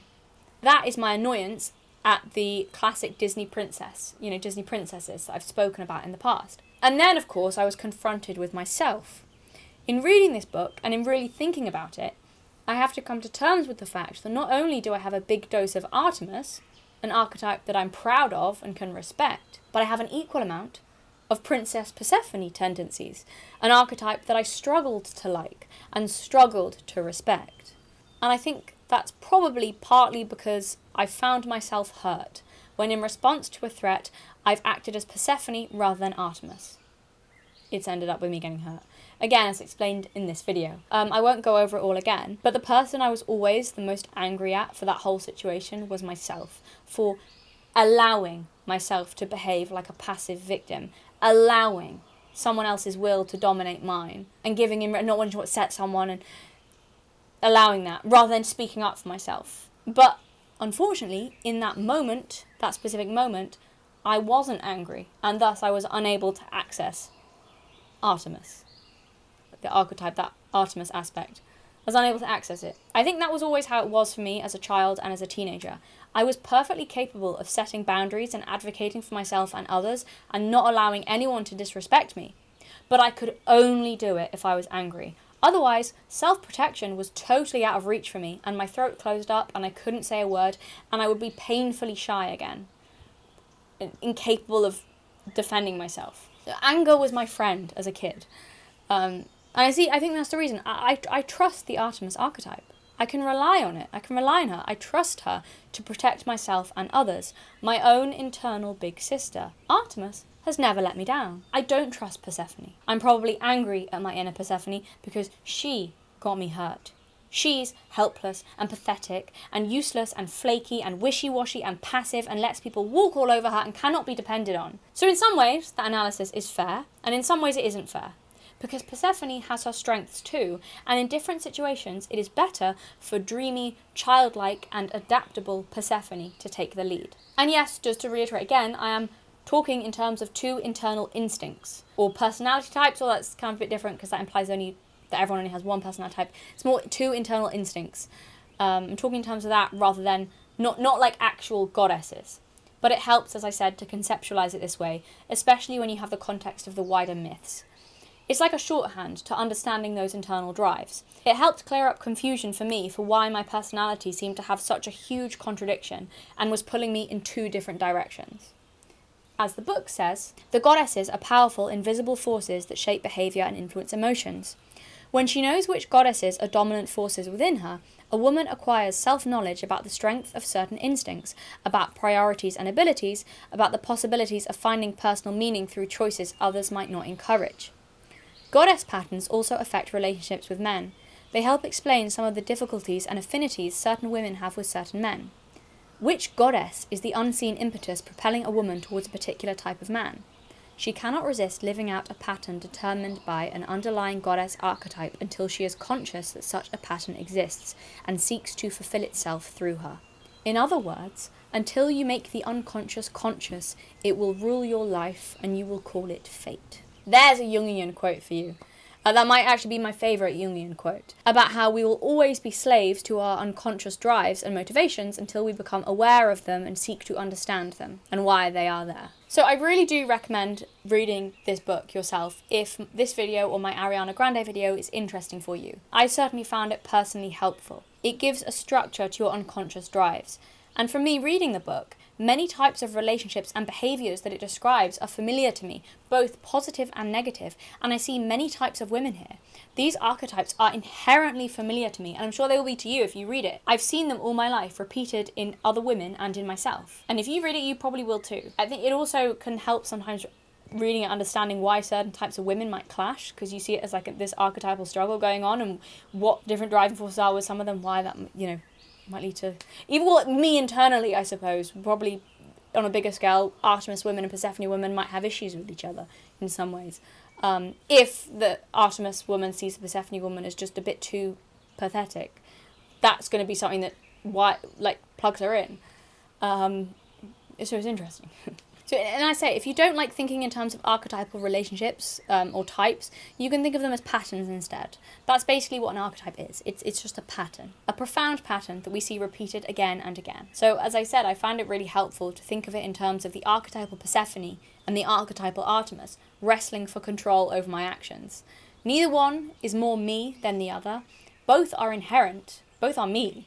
I suppose it's just a matter of integrating them to work in harmony, rather than being at war. And honestly, I think naturally over the years I've gotten better at that anyway. Less of an internal battle and more a cohesive one, you know, driving force that knows what should step forward when, but yeah. But so as I've very clearly expressed, it is very, very easy to have disdain for Persephone. And there are some things to be disdainful of. If Persephone provides the structure of the personality, it predisposes a woman not to act but to be acted on by others. To be compliant in action and passive in attitude. Persephone the maiden also allows a woman to seem eternally youthful. So I said, this sounds very much like a Disney princess. And also, as I said, this is the only manifestation of femininity that some men in the red pill space will recognise as femininity. They'll say this is the only type of femininity that is real. And I think that would be like if women only accepted Peter Pan and reckless Peter Pan masculinity as the only masculinity. It would be like if Justin Waller, eternally a child, was upheld as the one and only standard of a true man. It's kind of laughable, and this really is the same thing. So Persephone, quote, represents the young girl who does not know who she is and is as yet unaware of her desires or her strengths. Some women remain the maiden for most of their lives. They are uncommitted to a relationship, to work, to an educational goal, even though they may, in fact, be in a relationship, have a job, or be in college or even graduate school. Whatever they are doing, it doesn't seem for real. Their attitude is that of the eternal adolescent, indecisive about who or what they want to be when they grow up, waiting for something or someone to transform their lives. I mean, yeah, uncommitted, indecisive, waiting for someone or something to transform their lives. I mean, how's that as a description of Ariana Grande's relationship history? But having said that, so I just want to talk about some of the positives, because I said no archetype is inherently negative when in its place. There are positives to this Persephone type, to her mindset. The fact that she seems unsure of herself and unfinished, that she's unable to commit to anything or make decisions for herself and is easily swayed. On the flip side of this, it also makes her highly adaptable and flexible. Persephone, as the eternal child, is pure, unformed potential. The fact that she lives in Fantasyland means that she is brimming with eternal possibilities and imagination, and the whole world is open to her. Being detached from reality can give her an unrestricted way of thinking. Yes, she can still be in a childlike state of taking direction from a parental figure, whether that parental figure is a real parent, a boss, or even a partner, but this also makes her open-minded, learning new information easily, absorbing new things. Again, like a child. Interestingly, I think describing a Persephone woman as docile is not inaccurate, as long as you're talking about the original meaning of the word and not what it's come to mean now. So docile kind of used to mean something like open to teaching or readily absorbing something taught. And this receptivity is a huge part of the Persephone archetype. She's really receptive, which is also seen as a really inherent part of femininity. And I think it is in a lot of ways, being receptive. It can just manifest in different ways, and being just receptive is not good. Yeah, the receptivity is a huge part of the Persephone archetype, and in its proper place, shouldn't be demonized or seen as something that makes her embarrassing or weak or useless. The receptivity of the Persephone archetype is the quality many women need to cultivate. This is especially so of focused Athena or Artemis women, who are in the habit of knowing what they want and acting decisively. They do not do well when they encounter a lack of clarity. For this, they need to cultivate Persephone's ability to wait for the situation to change or for their feelings to become clear. The ability to be open and flexible, or malleable, that typifies Persephone, at times to a fault, are attributes that Demeter and Hera women often need to develop if they are locked into their expectations, Hera, or their conviction that they know best, Demeter. So yes, Persephone is malleable, but that's because she has the most roots for growth. She is the pure potential of a child. Springtime. Butterflies, birds, again, she's growing into something. She's flexible, adaptable, and this can also hinder her as she can shapeshift into what most pleases the people around her, which can be bad. But this quality in and of itself isn't a bad thing. It just needs to be grounded along with a strong sense of who she is so she doesn't lose herself or get dominated by stronger or more sure people around her. She's indecisive, which can be a bad thing, but it also means that she's open-minded and creative, and that she's okay with spontaneity and not having a clear path forward. She's not the sturdy tree that has already grown and cannot be changed. She's the flexible shoot that could go any way. Having Persephone been able to tap into Persephone as an archetype, as a response to things, is a gift. It's important not to think of the archetypes as I said, it's important not to think of them as hardline and specific personality types. Rather, it's better to think of them as being useful in certain circumstances. As in, don't over-identify with one to the detriment of the others, because every goddess is useful in her place. Demeter energy should be active when mothering or nurturing someone or something, but it might not be useful in the bedroom, whereas passionate Aphrodite energy is too unstable for mothering. So every woman, no matter how old she is or how different in personality type from the innocent, girlish Persephone, should learn to lean into Persephone when appropriate. If intuition and going with the flow and being okay with not controlling something or knowing the answer sometimes might be the best course of action, then intuitive, flexible, adaptable Persephone, she's useful. That's a useful archetype to go with. Like all the archetypes, she has her benefits, but not if you live there. Not if she's the only archetype you can use to express yourself. In the same way that protective big sister Artemis is brilliant as an advocate or protector of yourself or the vulnerable, she is not so good in situations where you're seeking resolution and harmony. The huntress or warrior of the goddesses, her focus, unwavering determination, and unforgiving, vengeful nature, and unwillingness to let something go, is not the best when understanding, forgiveness, and mercy are required. But for situations where you shouldn't back down, she's brilliant. Each in their place. The Persephone woman has a youthful quality. She may actually look younger than her age, or may have something girlish in her personality, a take care of little me element that may endure through middle age and beyond. I think of the Persephone woman as having something willowy about her that bends to conform with circumstances or with stronger personalities. Going first in one direction and then another, depending on how the wind blows, she springs back when the force lets up, remaining unaffected in some significant way by experience unless she makes a commitment that will change her. So this is interesting, and I want to get to this later. This is why it's better to think about Persephone as a willow or something that will spring back up again. If initially she can seem malleable and controllable, because very easily she'll bend one way if a force is applied. Take the foot, she'll go back. She's very, I guess she's resilient in that way. If she decides, back again. It's not quite as simple as, but we're going to get to that later. But as I was saying, so she's got a really youthful quality, kind of a girlishness, even when she's older, and even in middle age, she can still seem like adorably girlish. So that is a big part of Persephone, though it can be performative, like with Ariana Grande, and I talked about in that video, and other sex kittens, kind of performing Persephone, that archetype. It can also be quite natural and lovely. It's the quality in some women that makes them seem eternally girlish and childlike, but as I said, not in a performative playing up to it way, with a fake baby voice and sucking on lollipops, like someone I can mention, but in an effortless, natural, eternally optimistic and positive way. Someone who still sees the awe and beauty in life, gives off the lovely, childlike vibes, but not in a creepy way. So I'd say two women with this quality that immediately spring to mind for me are Audrey Hepburn and Felicity Kendall. So even as older women, they both had this lovely, girlish charm to them that makes them so easy to adore. They have a real pixie-ish, impish, delightful quality. This, just like Ariana Grande, provokes protectiveness and adoration in people because, they're just so delightful and sweet and joyful to be around. So that, I would say, is healthy Persephone energy in an older woman, or even a young woman who is no longer a little girl. A childlike optimism, joy, delight and mischief at the world. They're very easy to adore, often trusting and wanting to believe the best in people. They make you feel young and free. So that's the element of the maiden, the eternal child.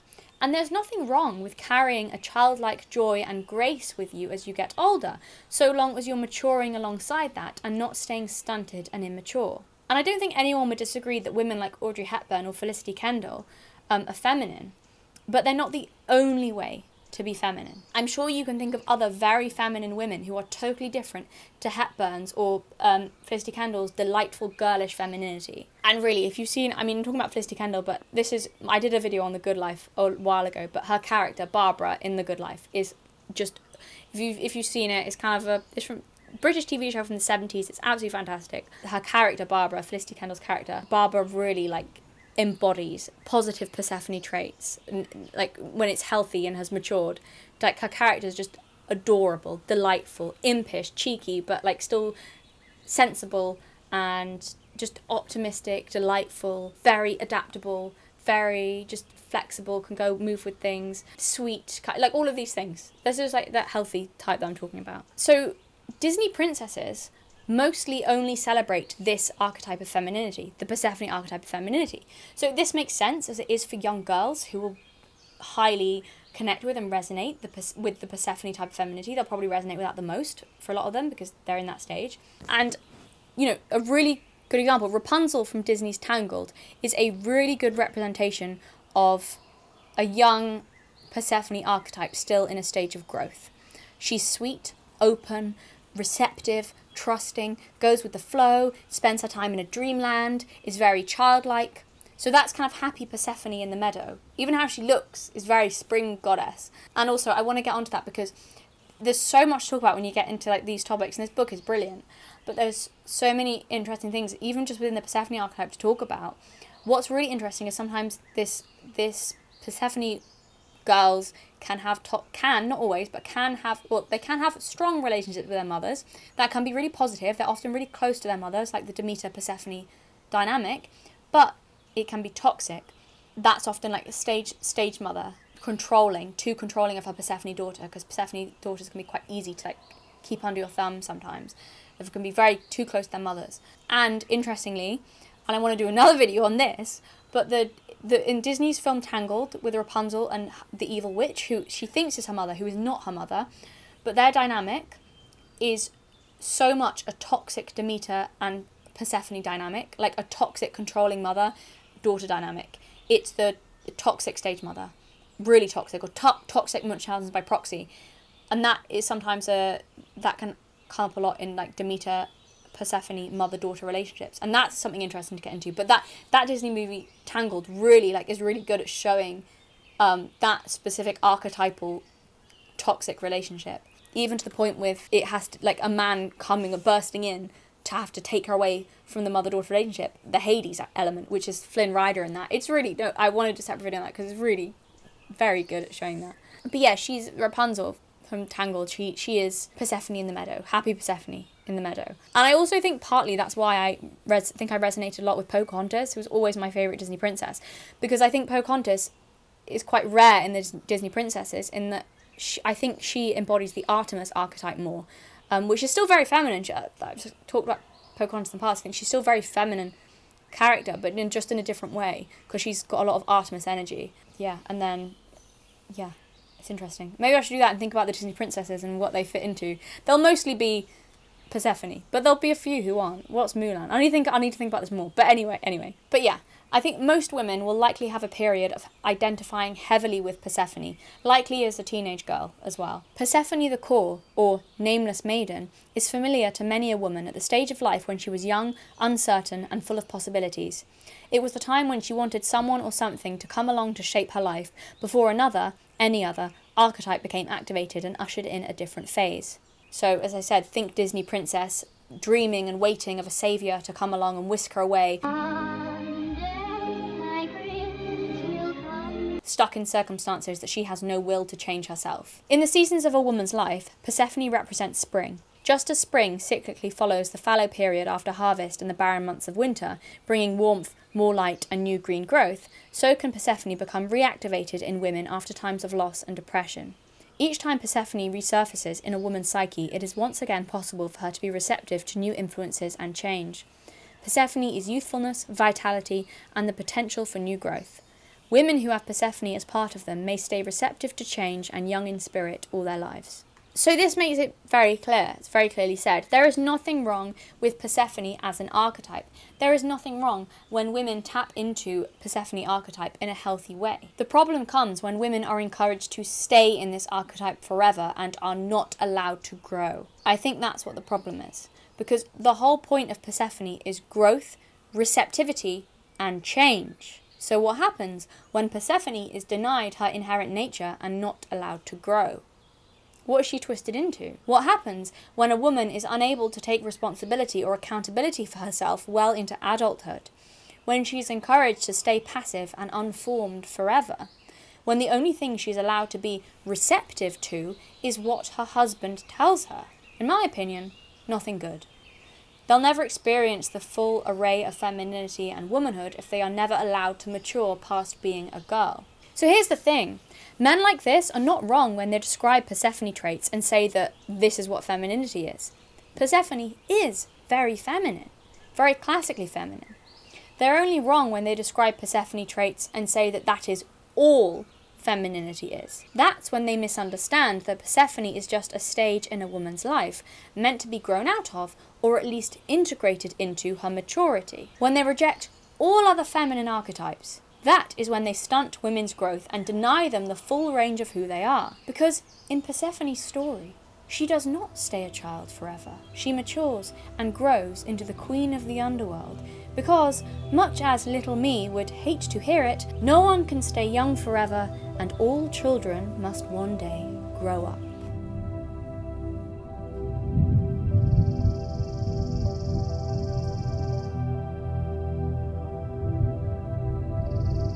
I grew up. Here we are, Persephone, post-eating the pomegranate, of which I'm now surrounded. In the wedding dress, of course, bride to the god of the dead. Here in the underworld, where we are, I am filming on location because I'm dedicated to my craft. Matching jewellery with Acis, we match. Mature Persephone. No longer the maiden, but queen of the underworld. Let's see, where's this going to go? We're going to get there. We're going to get there in a second, talk about Queen of the Underworld stuff. So shall we move on to talking about the red pill and Persephone? The red pill Persephone illusion. How they encourage some aspects, not all, not everyone, I know, but a lot of the mainstream fast food version, dumbed down rhetoric is encouraging, I believe, manipulative and dependent behaviours in women. Shady, scummy, shall we call it, sleazy, let's call it that. Okay, if we want to make the distinction, shall we say the sleazy manosphere? A lot of the rhetoric in the sleazy manosphere is that you need to pick a young, preferably freshly 18, which always disturbs me because you know that if they could go younger, they would. A young, malleable, docile, obedient, quiet, naive young girl who you can teach about the world. What should I be looking for in the dating scene out there? A 22-year-old homeschooled virgin. Well, willing to be trained. Yeah, 22 willing to be trained. That's a good start. Okay. That's what Andrew Tate says, but he's not picking girlfriends, he's picking women that he can bully into sex work, so that should tell you something. Basically, their ideal woman in the sleazy manosphere is a Persephone archetype woman. But not one who has grown into herself and integrated those girlish parts of her personality into something more mature.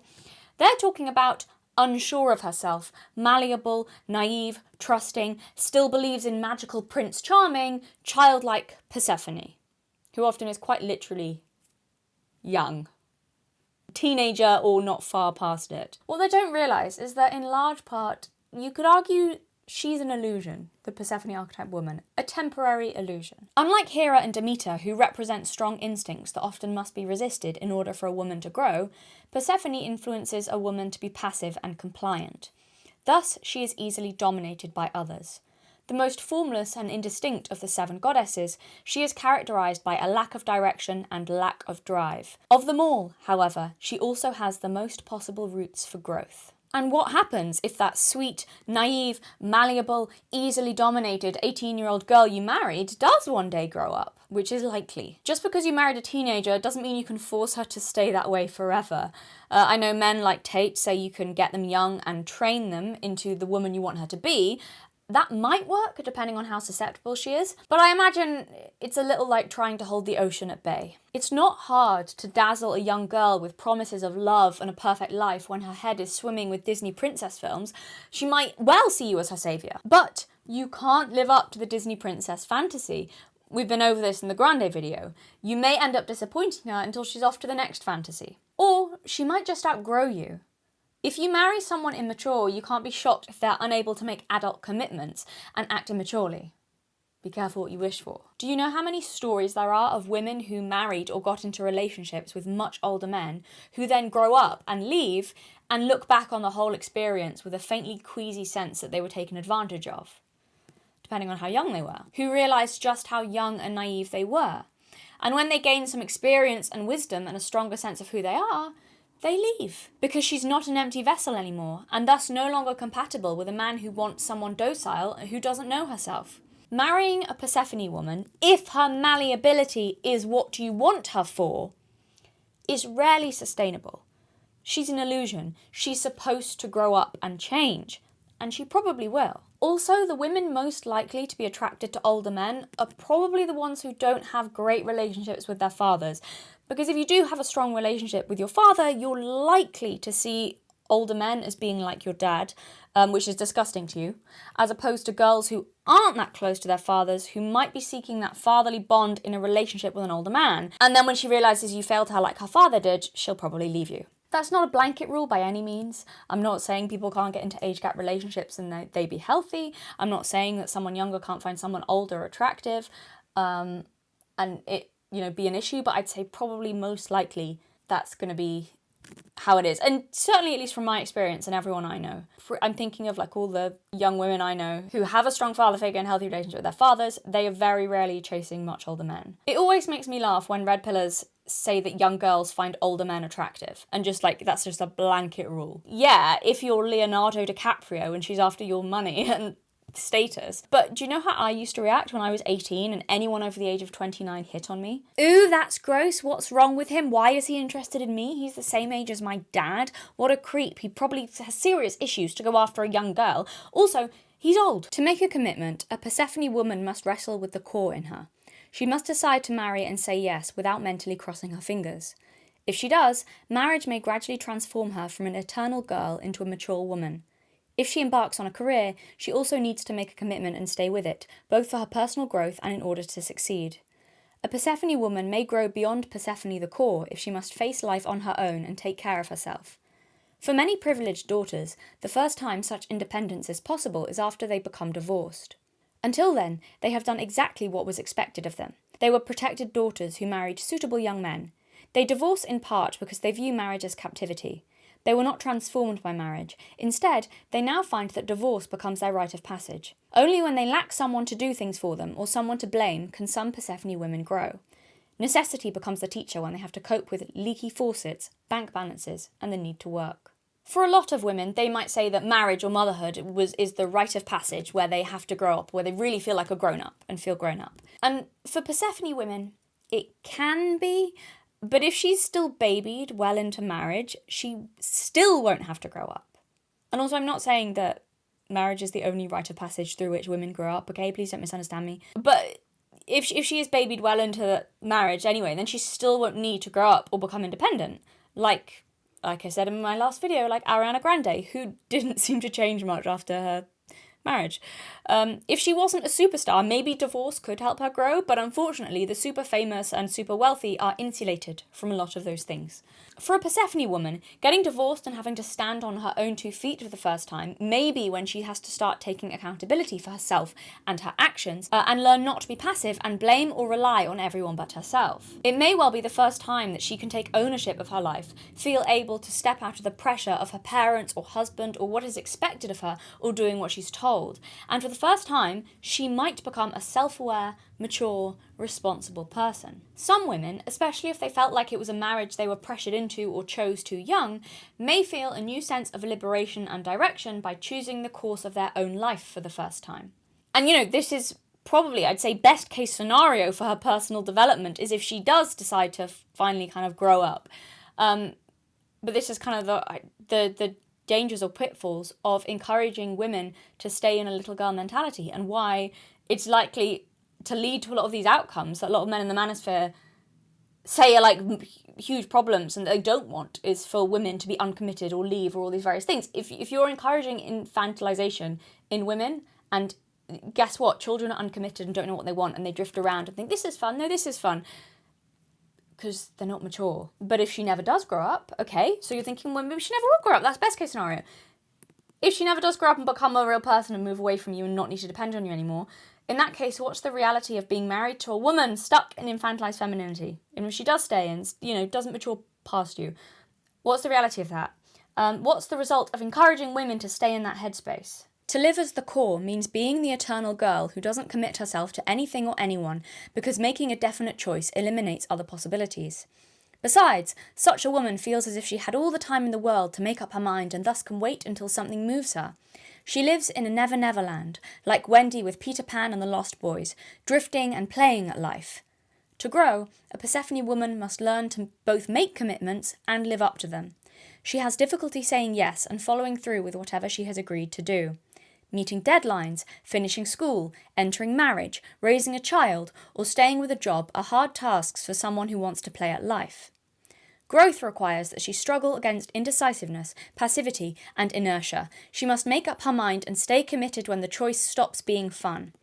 As long as a woman's attitudes are those of Persephone the core, she will either never marry, or she will go through the motions but not make the commitment for real. She will resist marriage because she sees it from the archetypal perspective of the maiden, for whom the model of marriage is death. From the standpoint of Persephone, marriage was an abduction by Hades, the death-bringer. The Persephone woman must resist an unsubstantiated assumption that marriage is always an abduction or death, to be fought or resented. Again, in terms of going through the motions of marriage but not making the commitment for real, does that sound anything like Ariana Grande's relationship history that we covered in the last video?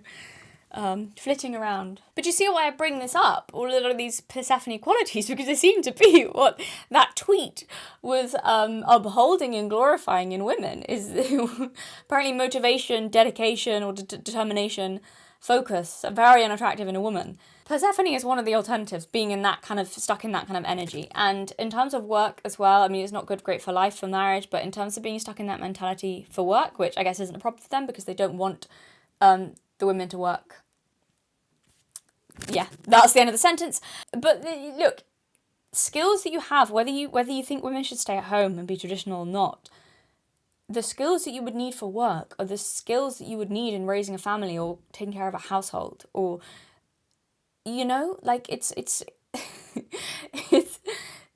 you know, it's useful, or doing other things, or working in the community, or if you're really religious, woman's going to stay at home and doing church community-based things. Having some level of commitment to things is useful.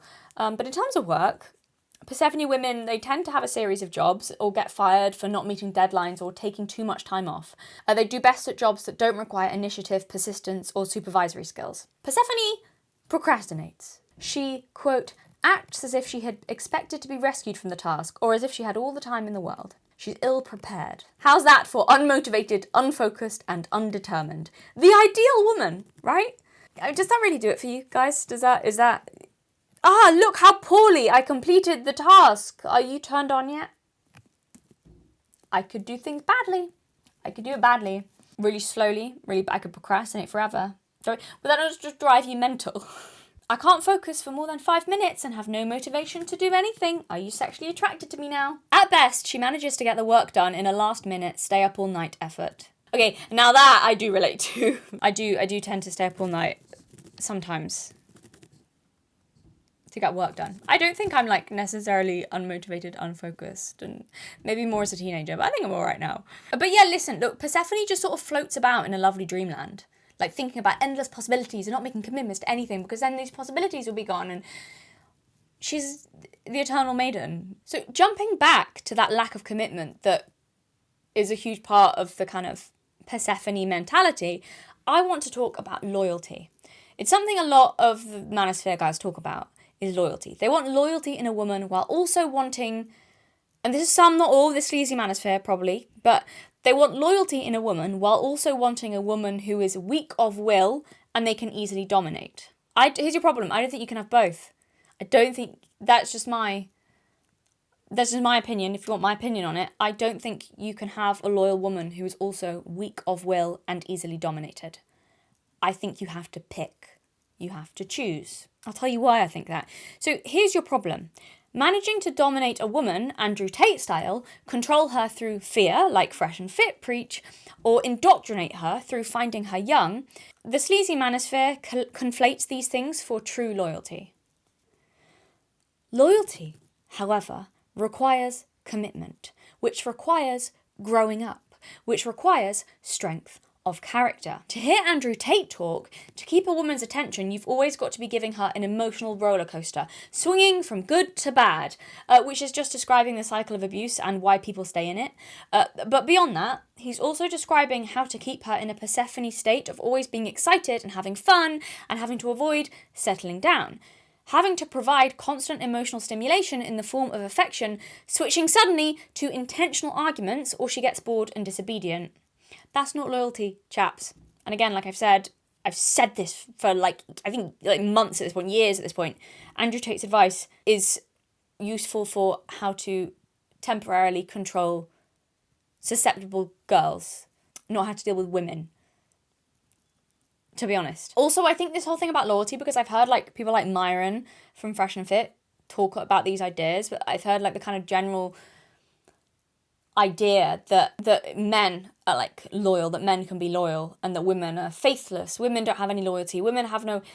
Yeah, because the kind of women you're dealing with, or the behaviours that you are encouraging in women, and the kind of women you're attracting are not grown-ups. So they don't commit. They don't make commitments to things. They aren't loyal. And if they're weak of will and easily dominated, which is the kind of women you're attracting, because what women... self-respecting woman is going to want to be involved with any of those men, let's be real here. Yeah, they're probably the ones who are also going to have the ability to be very loyal and stable, and they're not the ones.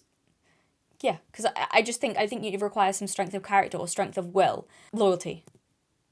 Otherwise, it's not loyalty. It's just been easily dominated by this strong force that comes in, and then another strong force comes in. So it looks like it for a while, but if someone else comes along who's a bit stronger or more aggressive than you, it's him. Which is the idea that I've heard that men in the manosphere throw around.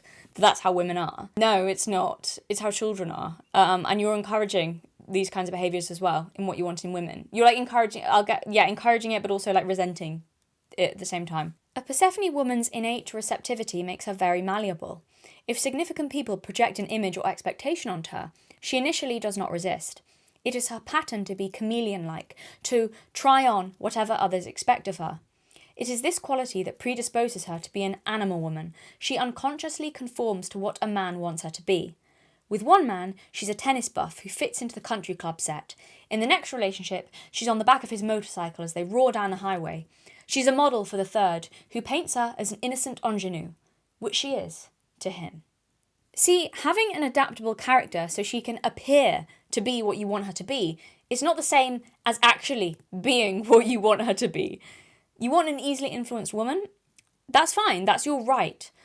But as I said, I just don't expect her to also be loyal.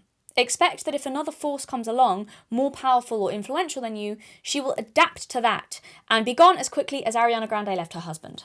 M. Esther Harding, a distinguished Jungian analyst, began her book, The Way of All Women, by describing the type of woman who is all things to all men. This type is the animal woman, who adapts to his wishes, makes herself beautiful in his eyes, charms him, pleases him. So yeah, this is also a red pill wet dream of I think how they want women to be, how they say women should be, an ideal woman, a good woman should be. And there's nothing wrong with, to a certain extent, adapting to the needs or wants of your partner. There's nothing wrong with that, to a certain extent. But overly doing that, becoming completely someone, I think there's a falseness to it, isn't there? It's not real. That's what I mean, the Persephone, it's an illusion. She's not real. She's it's a glamour. It's a spell. It's a glamour that she's, performance she's putting on. She's a reflection of what you want to see. So here's my thing. I think that they're not really controllable, Persephone women. I don't think they really are. They can seem it. I think men think they are. And again, to some degrees, everyone, people, men and women, are controllable in different ways. Certain people, certain personality types, blah, blah. Okay. But I think the Persephone archetype is not inherently necessarily controllable. I don't think Persephone women are inherently necessarily controllable. I think men think that they are. They can appear that way. Some of them can be, but it's a bit of a fool's game. Fickle and changeable, they'll go where the wind blows, which may seem agreeable initially, like they may seem like they're so easy and go along whatever you want initially, but they'll fly away often if something stronger or more intriguing comes along. These really are the women who will leave you for a more interesting guy. They're more in love with the idea of being in love. Like, as I said before, my last video, that's why these videos work quite well as companions to each other. My last video on Ariana Grande, look at her dating history. I think there's something of the butterfly about Persephone women. They're butterflies. Think of them as butterflies. They flitter away. Interesting. Oh, floating around, no commitment, no. So I wore butterflies in my hair for the last section when I was young, immature Persephone. This is something I've said so many times, but it still continues to amaze me how the same men who will bang on forever about how different men and women are cannot join the dots or see that women therefore utilise power in a different way than men do. I think for the most part. So the way you might expect a man to express his power or like state his authority might well be very different to, in general, I'm speaking generalised terms here, but might well be different to the way that a woman would do that. And just because she's not doing it in the way you'd expect a man to do it does not mean that she is not powerful or does not have some authority. That's the point there. Here's something anybody who spent 5 minutes as a teenage girl will know. Women and girls communicate via subtext and subtlety. As in, what you see is not always what you get. As in, just because she appears agreeable and obedient does not mean that she is not playing you like a fiddle to get what she wants. I have been begging men on the internet for so long now not to take women being subtle about things as a sign that women just want to do what they're told. Tell me you don't understand women without telling me you don't understand women. Even adaptable, agreeable, formable Persephone women are not necessarily obedient. Another shadow side to a Persephone woman, and we talked about this in my Ariana Grande video, is because they struggle with being assertive and outwardly setting boundaries, and because they've been conditioned and rewarded for being sweet and doing what they're told, many Persephone women have learned to weaponize victimhood and manipulate people's emotions in order to get what they want. An example of a woman who might be stuck in infantilized, toxic Persephone mentality might be a middle-aged woman who always runs crying to her husband, playing the victim like she's a little girl, even if she's in the wrong, to try to get him to fix all her problems for her because she gives the impression that she's helpless and innocent. Now, she's not actually innocent or helpless. She's perfectly capable, but because she's been infantilized by everyone around her for so long, even she believes that she's helpless, and so that's how she's learnt to solve her problems. And that is just one example of how infantilizing women, like so many of these men do, will only teach them to be manipulative rather than direct to get what they want. And of course, that's not to say, look, that's not to, I don't want to demonize, it's very important, I want to make this disclaimer in this video, because I'm talking about manipulation and Persephone archetype and how one of the only ways that Persephone exercises her power is through vulnerability, is through her weakness. Like, she appears weak, but that's also how her power comes from that. Having said that, I'm not trying to demonize emotional women or sensitive women or women who cry a lot, because I know that there's potential here for this to go the other way and men to be like, yeah, see, women are crying, they're always doing that to like manipulate me. And some women sometimes, I think for the most part, no. I think, okay, and by brand, I'm quite an emotional person. I'm quite an emotional woman. I'm quite sensitive to things. If I'm happy, I'll cry. If I'm emotional, I'll cry. You know, if I'm moved, I'll cry. There's nothing wrong with it inherently. And I think crying can be healthy. I'm not trying to demonize that. It's healthy to express your emotions. I'm not trying to have a go at more soft emotional women and be like, you're the devil, look at you crying for attention. And that's not the point here. There's a distinction between, you know, crying, of course, can often be genuine. It's all nuanced and context-based, but I just want to make that clear. Okay, before we continue, because I'm talking a lot about those kinds of toxic behaviours. So having said all that, I know that some of you, probably most of you at some point in your life, will have experienced that kind of manipulation from women who weaponize victimhood and seem so fragile and unable to cope. And then kind of use that as a manipulation thing. That's toxic, immature Persephone who has overstayed her welcome far into adulthood. Often this manipulation isn't necessarily conscious, depending on the person, but it's a manipulation nonetheless. So I think young girls can be especially prone to this because they're very in Persephone energy. That's why girl bullying can be so insidious. A group of girls might victimize or leave out another girl, but then cry and act like they're the ones being victimized to an authority figure, and it's really underhand and difficult to deal with or point to anything concrete that they've done. I've experienced that, and it's really difficult. It's really difficult.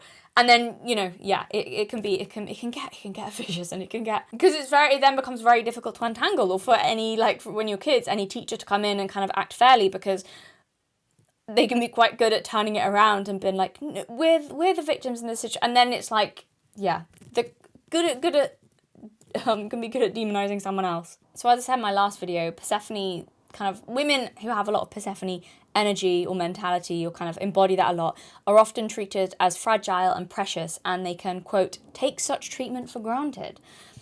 The Persephone evokes maternal responses in peers and older women who do favours for her and look out for her. Now, can you see how that might leave the door open potentially to being maybe manipulative or utilising power? That is a form of power. In addition to family dynamics, the culture we live in also conditions girls to equate femininity with passive, dependent behaviour. They are encouraged to act like Cinderella waiting for a prince to come, sleeping beauties waiting to be awakened. Passivity and dependency are the core problems for many women because the environment reinforces the archetype, and thus other aspects of the personality do not develop. So one of the obvious things here is this kind of attitude causes problems with setting boundaries or wanting to please. I've spoken about my own struggle with that in the past. The ability to set boundaries. So I think one way that might be useful for women trying to untangle this and reclaim their autonomy or ability to set clear boundaries, so to speak, or take responsibility, is to recognise that just like the nice guy, being malleable or innocent is not the same as being morally good. I think and I spoke about that again in my last video, but I think the problem comes with also conflating a lack of boundaries. I think that's really highlighted for a lot of young girls and young women is equating a lack of setting boundaries with being morally good. It's not the same thing. But I think that might be one of the problems that's difficult to break out of. Because I've got to be good, I've got to be well behaved, I've got to be a good girl, I've got to be nice people, and that can sometimes be, I think, the issue there. But yeah, I think a lot of girls are conditioned to think that it is. And my thing that I've said, and I've said this, I made a distinction before with niceness versus kindness. Being outwardly sweet is not the same as being kind. I think I made this point in my last video. I don't know her personally, maybe she's amazing personally, but from how her past behaviour and everything I covered in that video, Ariana Grande appears very outwardly sweet. And if we compare that with how allegedly it appears she treats people in her personal life, not great. But outwardly sweet, so must mean she's lovely, right? Big example of this, someone I did a video on a while ago. This video about Leia. The Leia, I'm best friends with Andrew, accused of trafficking and exploiting barely legal girls, Tate, and he didn't do nothing wrong. And I know that because he bought me a pizza. Ooh, do you like me yet? Am I sweet yet? Aren't I so good and understanding and compliant? I can't make that adult decision. I've made an adult decision to be here. This is good for me right now in this country. But long term, I don't know. Can I just say, I'm sorry, I have to add this in.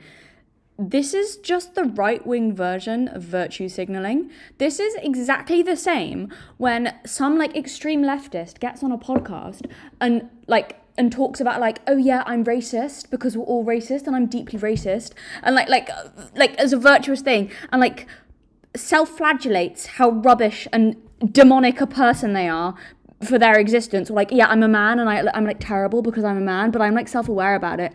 She's doing exactly the same thing for right-wingers, exactly the same, going on a podcast and being yeah, I'm a woman and we're really dumb and stupid. Are you going to give me a standing ovation yet for recognizing my own inherent sins, It's exactly the same. This is right-wing virtue signalling, and it's so annoying. So If I wasn't aware in that video, I was really mad in that particular video that I did.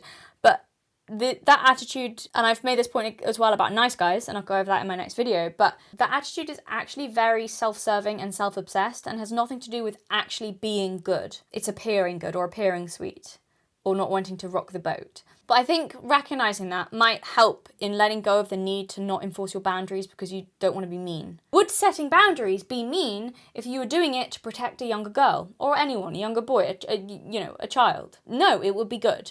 So, you deserve to do that for yourself. Be your own big sister. You don't have to be horrible about it, but you do have a right to your own autonomy. And the Persephone archetype, I think, has a hard time accepting that and a hard time being seen as anything other than really sweet. But that being obviously sweet does not equate to morally good, and it never has.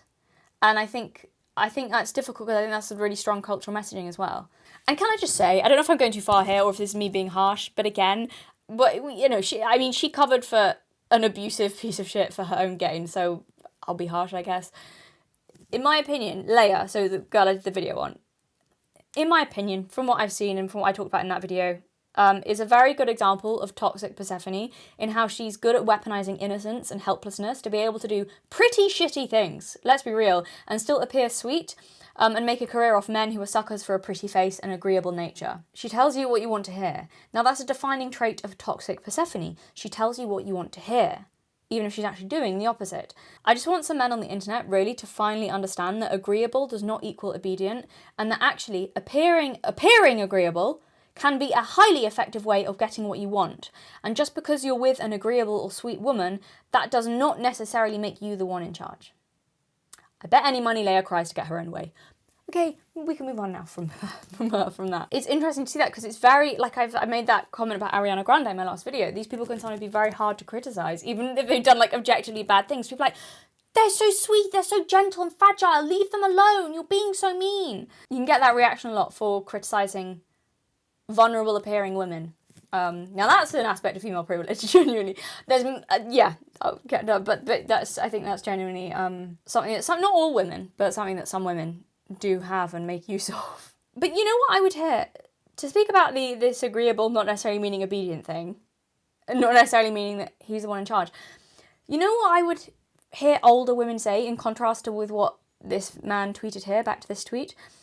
Let me know if you've ever heard an older woman say something along these lines. And men, you probably won't have heard this. Maybe you have, I don't know. But I'm guessing girls would have at some point heard an older woman at some point say this, even if it was when you were very young. It was something like, let him think he's in charge. Let him think he's in charge. Let him think it was his idea.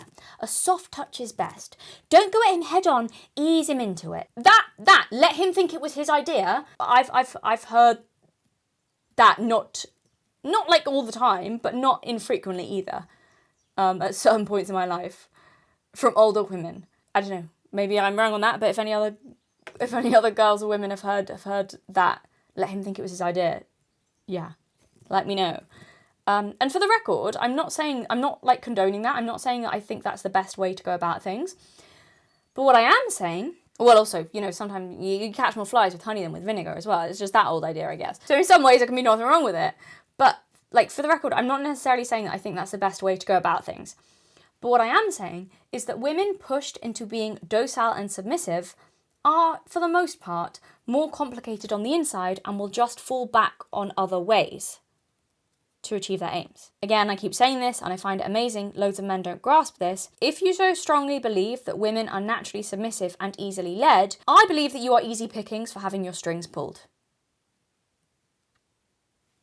It is not hard to tell a man what he wants to believe or appear to be as helpless as he would like you to be and leverage that to get him to act in a way that you would like, consciously or unconsciously. But I kind of believe that's the natural outcome into forcing women into silence, docility and submission. Women will just become more and more indirect and underhand to achieve their aims. Because much as some of you would not like to believe it, women are human beings with, oh no, their own motivations.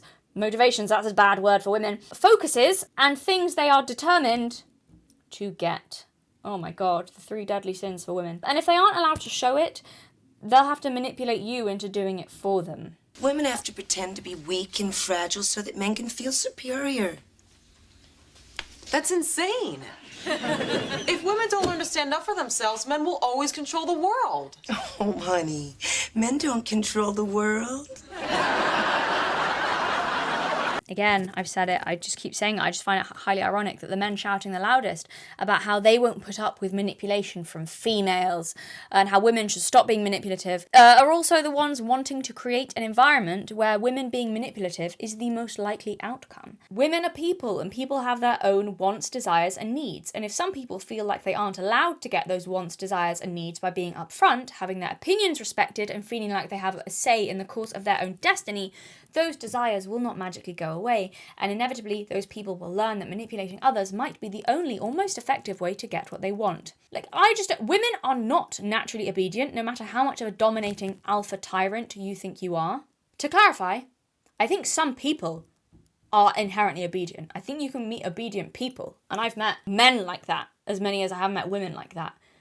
I think you can get some people who are inherently obedient. And what my point is when I say that is that women as a general, it's not inherent in the female psyche to be naturally obedient. That's what I mean. I'm not saying it's inherent in the male psyche either, but I'm saying that is not something that's the argument they're making is it's inherent in women to be. I so don't think that's true. I think women are not naturally obedient, no matter how much of a dominating alpha tyrant you think you are. Firstly, most women won't put up with that, and secondly, the women who will put up with it, I still don't believe are actually obedient necessarily. I think their motivations will just go underground and become unseen, consciously or not. I think that's probably likely to be true. I think I know just a lot of different types of women and know how they think and operate, or have seen them artfully manage to somehow magically end up with things their way, even though they're so agreeable, and they're so how would they do that when they're so obedient and they have no motivation or focus or determination, and they're so sweet and just yeah, I saw what she did. And okay, going back to this tweet again. As a general rule, don't take advice from men on how to be a woman. Now, that's not to say that none of them have anything useful to say. Some of them do, and certainly they'll have an insight into what makes a woman attractive, if they're not ideologically brain-rotted, that is. However, it will always be an outsider's view looking in. They cannot explain how to be a woman. They don't know what it's like to exist in our skin. They cannot teach a woman to be a woman, and they certainly seem to display an astonishing lack of understanding of our internal processes. Or at least this one does. As evidenced to me by this tweet, I find the lack of understanding of femininity quite astonishing, especially for a married man to say. This man simply does not know what it is to be a woman. Who knows? Maybe that is what his wife is like on the inside. But women are varied people, and what is inherent for one is not inherent for another. I think this guy just sees women as far simpler than we really are. Just because woman appears quiet and agreeable on the outside does not necessarily translate to willingly obedient on the inside. In fact, I'd say so very, very rarely does it mean that. I really think so much of this rhetoric from the manosphere has just come from a fundamental misunderstanding of how women operate. It's come from looking at women through a masculine lens. Like, oh, she seems so soft and sweet and she cries at sad movies. Guess she must be weak and easily led, like a child. Nothing more to see here. I've cracked the code, boys. Finally, I know how they work. And you can't do that if you actually want to understand women. I feel like sometimes the Tates and Myrons of the world do want to be able to figure us out like they would a machine and make us seem that simple. Press this button, this happens, this happens. We're not your favourite fire truck toy. Sorry. Doesn't work like that. I think they want women to be... I think that's really what it is. I think maybe... is it that? What do you reckon? Is it slight intimidation from, not understanding women? And then, because of that, they don't like that they don't understand women. And so they're like, no, I'm going to pretend that I do. This is it. It's simple. I've got it. I just think, okay. I mean, simplify it if you want. But has ever a wise man said that women are simple? Easy to understand? I don't know. I feel like that's not the general consensus, but correct me if I'm wrong. But shall I contrast what this book said about the type of men the Persephone woman attracts and see how it lines up with his tweet? So first of all, this is just a section of it. There's 3 types of men that she said is likely to be attracted to a Persephone woman. This is the 3rd type. I think it was 3. It was either 2 or 3. This man is supposed to be older, more experienced, taller, stronger, and smarter than his spouse. The woman is supposed to be younger, less experienced, smaller, weaker, less educated, and less intelligent. The type who most closely fits this ideal is a young Persephone.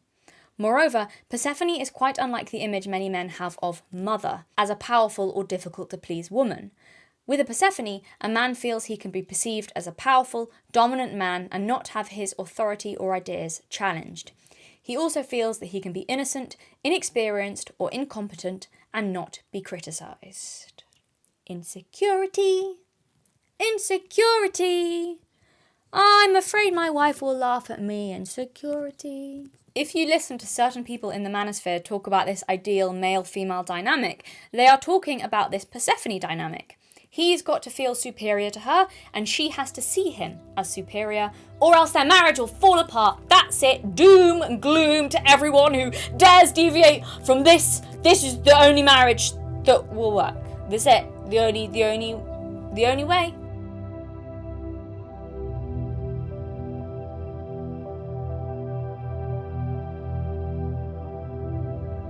I think now it's time to talk about the Hades element to Persephone's archetypal story and what that represents. The Hades and Persephone dynamic is one that runs very, very deep in our culture and collective consciousness. I think also in recent years it's had a revival. I've seen lots of Persephone Hades stories recently, most of them bad, trashy romances. I put that in quotes because a lot of them just seem to be poorly written literary porn, but still. There's been Law Olympus, the very popular webtoon that I haven't read and have no opinion on, again centering the love story of Hades and Persephone. I say love story because that's how most of them were written, even if the mythical origins are questionable. So even less obvious Hades and Persephone retellings still have the bare bones of the story there. Take Twilight, a young, virginal, pure maiden whisked away by a rich god of the dead, or vampire in this case. 50 Shades of Grey is the same. Innocent young woman taken into a dark underworld by its highly disturbed ruler. Even Dracula, Lord of the Dead, corrupts maidens of spring.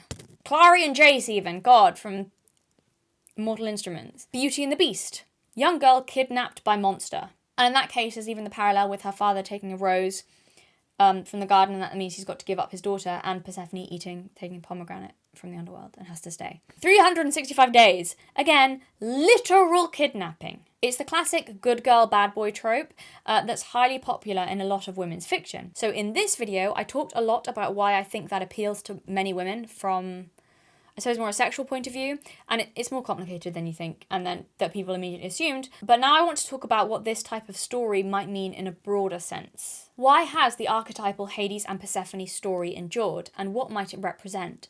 And why are we seeing a resurgence of it now? So I think this Hades and Persephone dynamic should be looked at less as an archetypal romance that appeals to women, though there is an element of that, and more as an archetypal coming-of-age story that appeals to young girls. So I did cover an element of that in that video again. Most of the stories like this are consumed by and marketed to teenagers or young women. And yes, 50 Shades of Grey is more adult, but it was based on Twilight, a novel for teenagers. Something I find weird that a middle-aged woman wrote sexual fan fiction about, but moving on. So why suddenly in recent years have these stories exploded in popularity? Is it maybe that more women, there are just more women stuck in a Persephone archetype? And as well, parallel to that, also more young men stuck in a Peter Pan archetype, because no one's growing up anymore, really.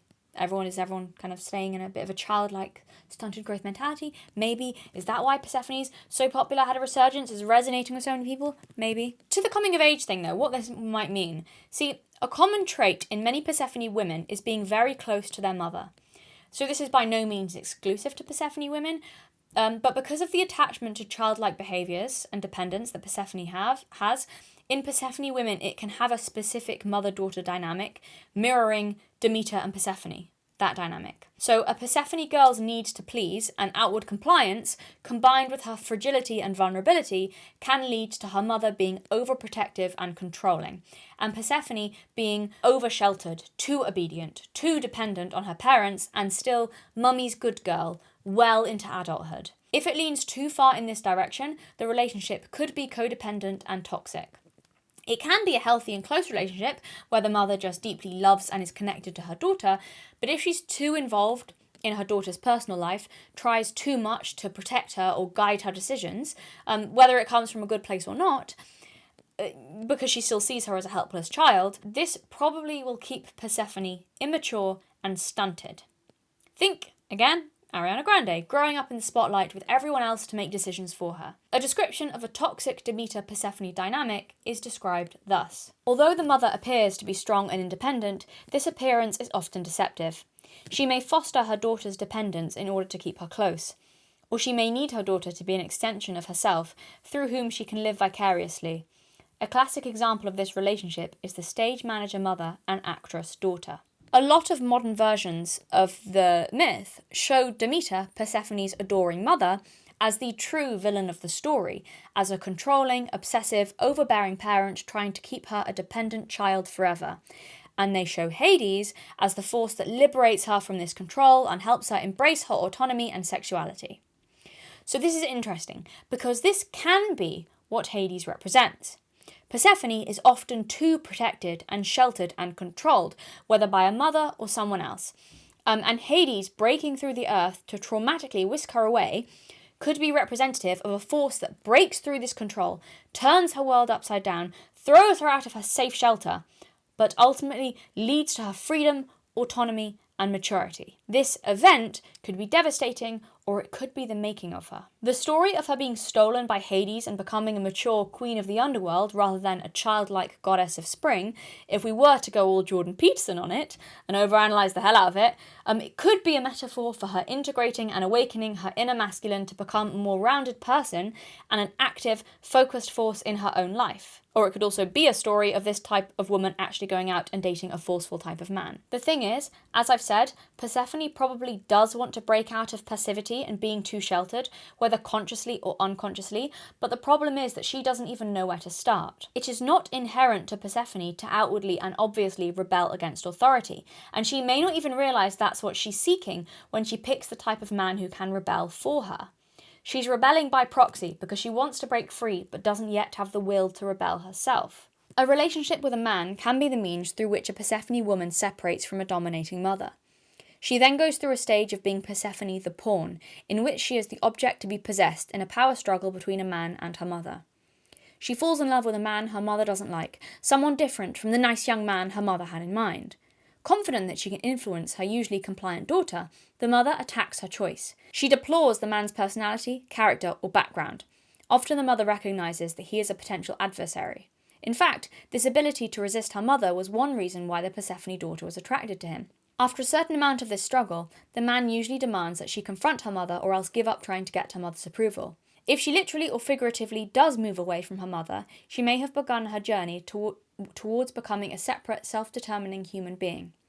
She does so at the risk of trading a dominating mother for a dominating man, but usually, having defied her mother, she has changed and is no longer the compliant person she once was. So, as I think I already said earlier in this video, a fantastic example of this dynamic is Tangled, the Disney film. The overbearing Demeter-Persephone relationship dynamic, if it had any motto, that motto would probably be, Mother knows best. Mother knows best.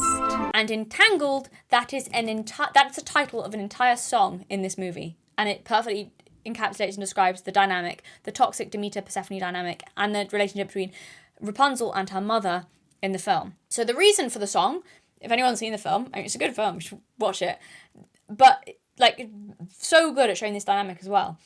The reason her mother sings this song, Mother Knows Best, if anyone's seen it will know, is to keep Rapunzel dependent on her, sheltered in the tower, and afraid of the outside world. The whole song is about the outside world is scary. Mother knows best. Stay here safe with mother. Stay here safe with me. Only I have your best interests at heart. Only I really know you. It's very that. Flynn Rider represents the rebellious, opposite of innocent Hades to break her free, and that's why the witch hates him so much. And he does help free her, not just from the tower, but from her I must be a good daughter mindset, which is the more powerful control that her mother has over her. Even the way he kind of enters her life, bursting through into the silence of her tower, out of nowhere, suddenly, is very reminiscent of Hades bursting through the earth in this lovely, quiet, peaceful meadow to whisk her away. That very sudden disruption of the childhood world. This outside force, be like, break free, come on now. And as I've also said, Rapunzel is a very classic archetype of that Persephone, the young naive Persephone. But we also see this in Twilight. Edward becomes the vehicle through which Bella rebels and breaks free from her parents to become independent. Like, as in, through this relationship, they realise their own inner power and autonomy. I'm not saying those stories are good or well written, but that's some of the meaning supposed to be in them nonetheless. So a Persephone woman picking a man like that is a symbol of her subversive hidden rebellion.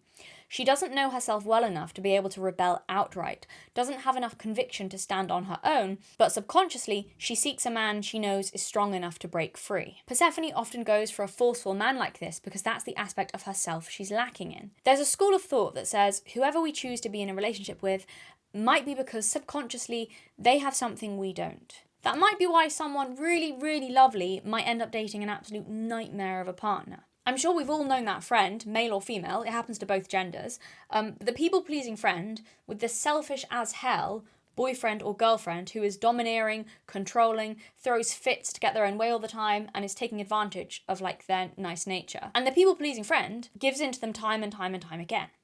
Now, that's not their fault and they don't deserve it, I'm not saying that, but there is the argument that the reason they were attracted to them in the first place could be because subconsciously they admire and are attracted to the fact that they are not afraid to state their needs, like really not afraid, and set down boundaries and be a bit selfish. And maybe on the other hand, the selfish maniac is drawn to someone sweet who is constantly sacrificing their own needs because that's something they need to learn.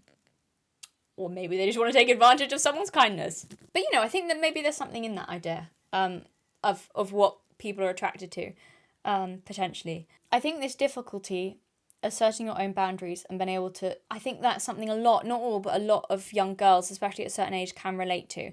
Maybe it's changed since I was a teenager, but from what I'm sit in a classroom of teenagers, from what I remember at the time, and watch the differences in most of the girls versus most of the boys. Not everyone, there's going to be exceptions, obviously, but most of the girls versus most of the boys. There's just a difference in how they behave. The teenage boys often overly pushy, to an extreme that most men aren't, and the teenage girls often overly unwilling to, set boundaries in a way that most women aren't. It's almost like an extreme almost. I think a lot of teenage girls or young girls find it hard to say a firm no.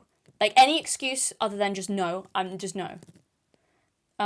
Whereas I think for boys of the same age, they find it a lot easier to just, no, and I don't care about your feelings. But I relate to that. I relate to that being an agent. It was very hard to say. And so, the Persephone archetype can go for a man like Hades, or a dangerous man on a motorbike, or an older man, more worldly, someone in whom she admires the independence, assertiveness, or control over his own life that maybe she admires and kind of wants in some way, doesn't quite know how to get, and could be a reason for the attraction to him. But as mentioned, Persephone's biggest struggle is passivity and waiting to be rescued, which is often why, to get her kick-started, she needs an outside catalyst, or she might end up picking a man to do the rescuing instead of doing it herself. Until she manages to break free in some way, she might feel trapped. A captive to her own inner world, just like Persephone was a captive. Rather than actively trying to change her circumstances or save herself, she might withdraw into escapism and fantasy lands within herself, a little girl living in fairyland. Now, I know I was certainly prone to this as a child, detaching dreaming rather than trying to solve it. Like how Rapunzel dreamed in her tower rather than trying to escape. Honestly, the underworld is often always symbolic for the unconscious, for falling into madness, dreaminess, despair, depression, or fantasyland. During part of her myth, as captive in the underworld, Persephone was a sad maiden who did not eat and did not smile.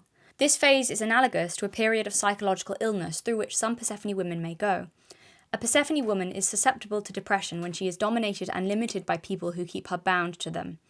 An unassertive person, she bottles up her anger or differences rather than express them or actively change the situation. Feelings of isolation, inadequacy, and self-criticism further contributes to her depression. When a Persephone woman becomes depressed, it's an undramatic, fade-into-the-woodwork depression. She seems wispy and insubstantial. Watching a depressed Persephone is like watching a flower fade.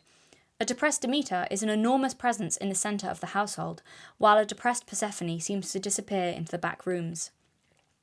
Some Persephones withdraw into a shadowy world of inner images, musings, and imagined life, a world to which only they have access.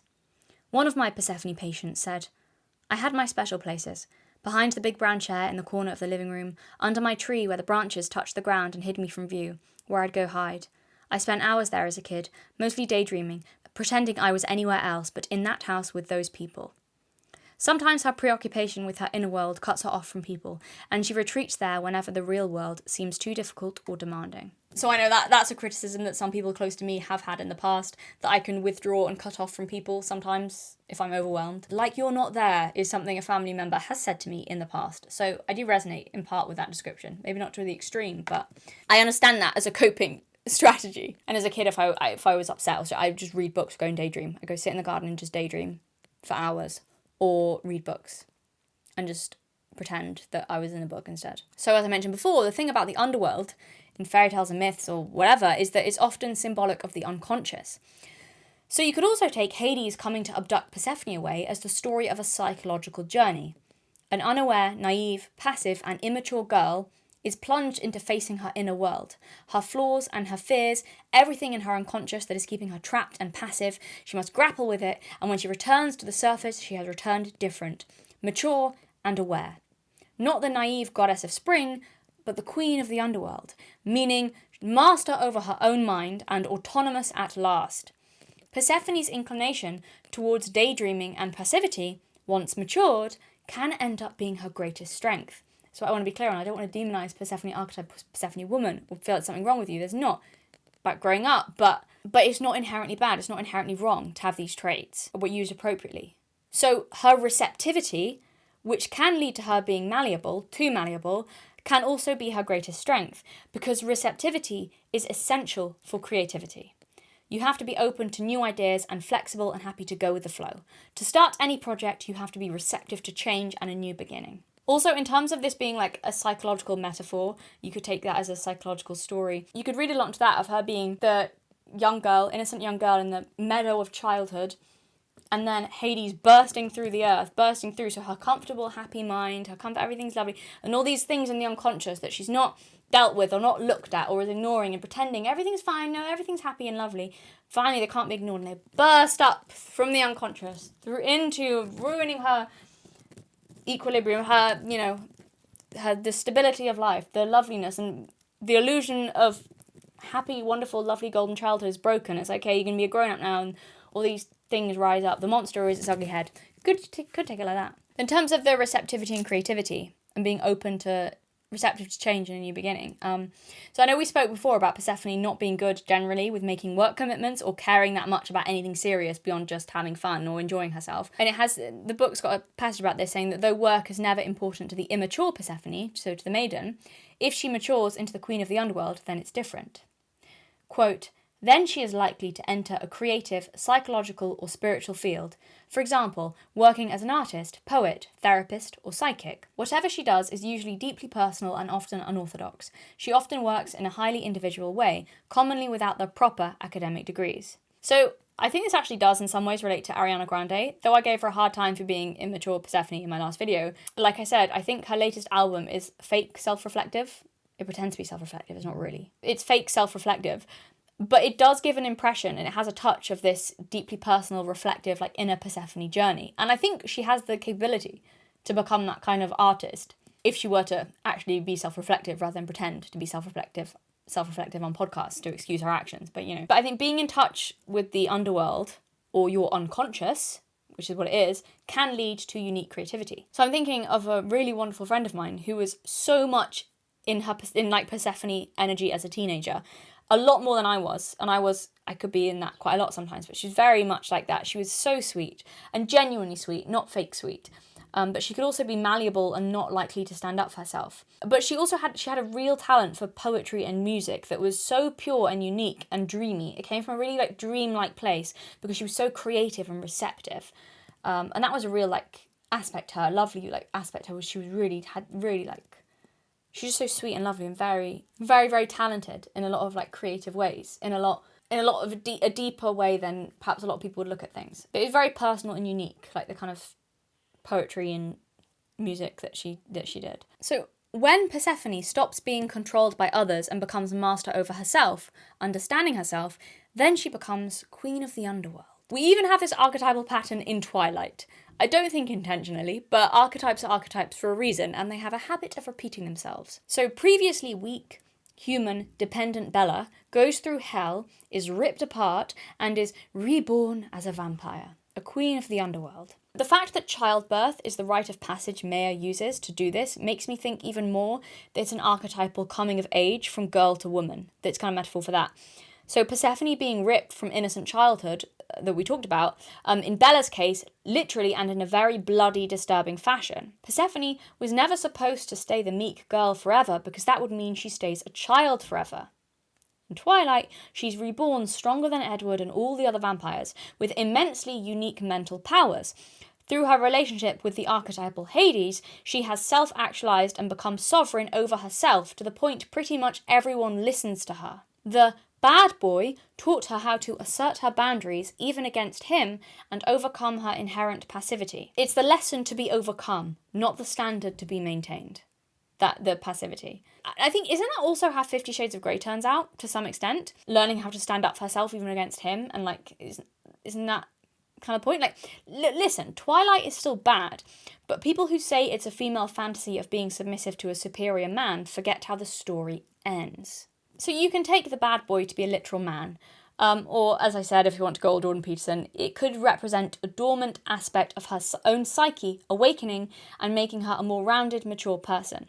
So I think it's both. I think it could be both. One could lead to the other. So those who might suggest that a feminine archetypal coming-of-age story needing to have a man as the catalyst makes women inferior and dependent, same for men. Most male coming-of-age stories have a woman as the catalyst that finally prompts him to become a man. Often he's going to rescue a princess and that's what makes him grow up. Becoming a guide to the underworld.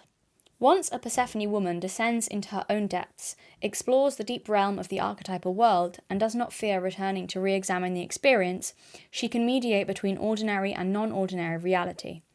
She has had awesome or terrible irrational experiences, visions or hallucinations, or a numinous spiritual encounter. If she can transmit what she has thus learned, she can become a guide for others. For example, when I was a psychiatric resident, a book written by Renee, Autobiography of a Schizophrenic Girl, gave me vivid insights into the subjective experience of being psychotic. And a Persephone woman who has been to the underworld and back can also be a therapist guide who can connect others with their own depths, guiding them to find symbolic meaning and understanding of what they find there. The point being, this open-mindedness and receptivity, if properly used and matured, can lead to a non-judgmental, curious, imaginative mind open to many ideas and possibilities, a deep personal understanding of herself and perhaps of others, and insights that might have been out of reach if she had been less receptive and not had the childlike openness she's known for. Luna Lovegood, I think, is a great example of that aspect of dreamy Persephone. She's got quite a lot of that, I think. But yeah, that's the conclusion of the video. The point I really wanted to get across. Like every single archetype, Persephone is not to be sneered at, and she has her strengths too. Just when they're matured, balanced with other archetypes, and utilised appropriately, and not in the shadow side of Persephone. Once she's also sure of who she is, and not at the whims of stronger forces pushing and pulling her into what they want her to be. And that is healthy Persephone, eternally young in spirit and eternally learning. So there's nothing wrong with elements of that, all in their place. But what I will say is I still don't think it's important for women to have grit, to not be weak-willed. And by the way, I'm not saying I don't think women are weak-willed at all. And to not listen to people trying to encourage or tell women femininity is infantile, because that's really the key message of a lot of it. Femininity is infantile. I just don't like this constant message that your only two options are masculinity or being babied. So as a woman, if you want to be not seen as a baby and taken seriously, you can't be feminine because feminine is gross and babyish and it's pathetic and it's easily dominated and it's all of these things.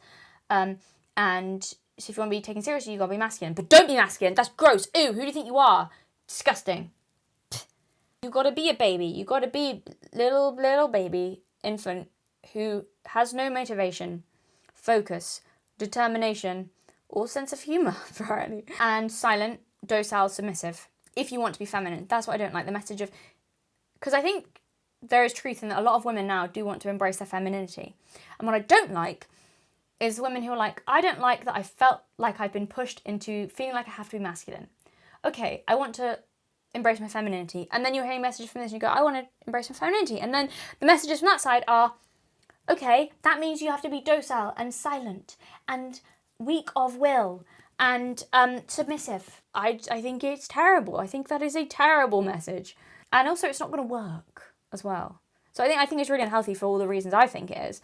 But also, even if you want to achieve whatever it is you want to achieve, the people promoting the ideology, it's not going to work. You're not going to win anyone over with that. You're going to push people away. Like I said, it makes me want to run as far in the opposite direction. But if all I had as an understanding of femininity, if the only thing I had to kind of conceptualize that was what this man has said about femininity, I would run as far as I could in the opposite direction and be like, oh, okay, if that's what, I don't want that then. And it would push me off in the other direction, as I think it will and does lots of women. No one wants to be looked down on. And that's what definitely this tweet is doing. You can tell me otherwise, it's very much looking down on women. No one wants to be looked down on. People do not want to be looked down on, men or women. People want to be respected. Men and women want to be respected. And reading that tweet, women think, oh my God, so if I'm like this, I will not be respected. I'll have no dignity, no respect. This man does not respect the concept of womanhood or women. Okay, if I want to be respected, I've got to go completely in the other direction then. And a lot of people will do that. Yeah, don't allow brain rot, idiotic ideologues online to gaslight you into believing that you're a child or that you should be childish and behave like a child and stay a child and act like a little girl forever. No, that's not the only form of femininity. And there's also nothing wrong with inherently having something girlish about your personality. There's nothing wrong with that. It's just in a healthy way and maturing and growing up appropriately as well with that. Anyway, thank you very much for watching. I hope you enjoyed this video. If you want to follow me on Instagram, you can follow me on Instagram. I decided to start taking pictures of the sets I was doing and the costumes, because why not? Because I put effort into it, and then I was like, why waste it? So follow me on Instagram for some artistic stuff. Subscribe, subscribe. Thank you very much for watching, and look after yourselves.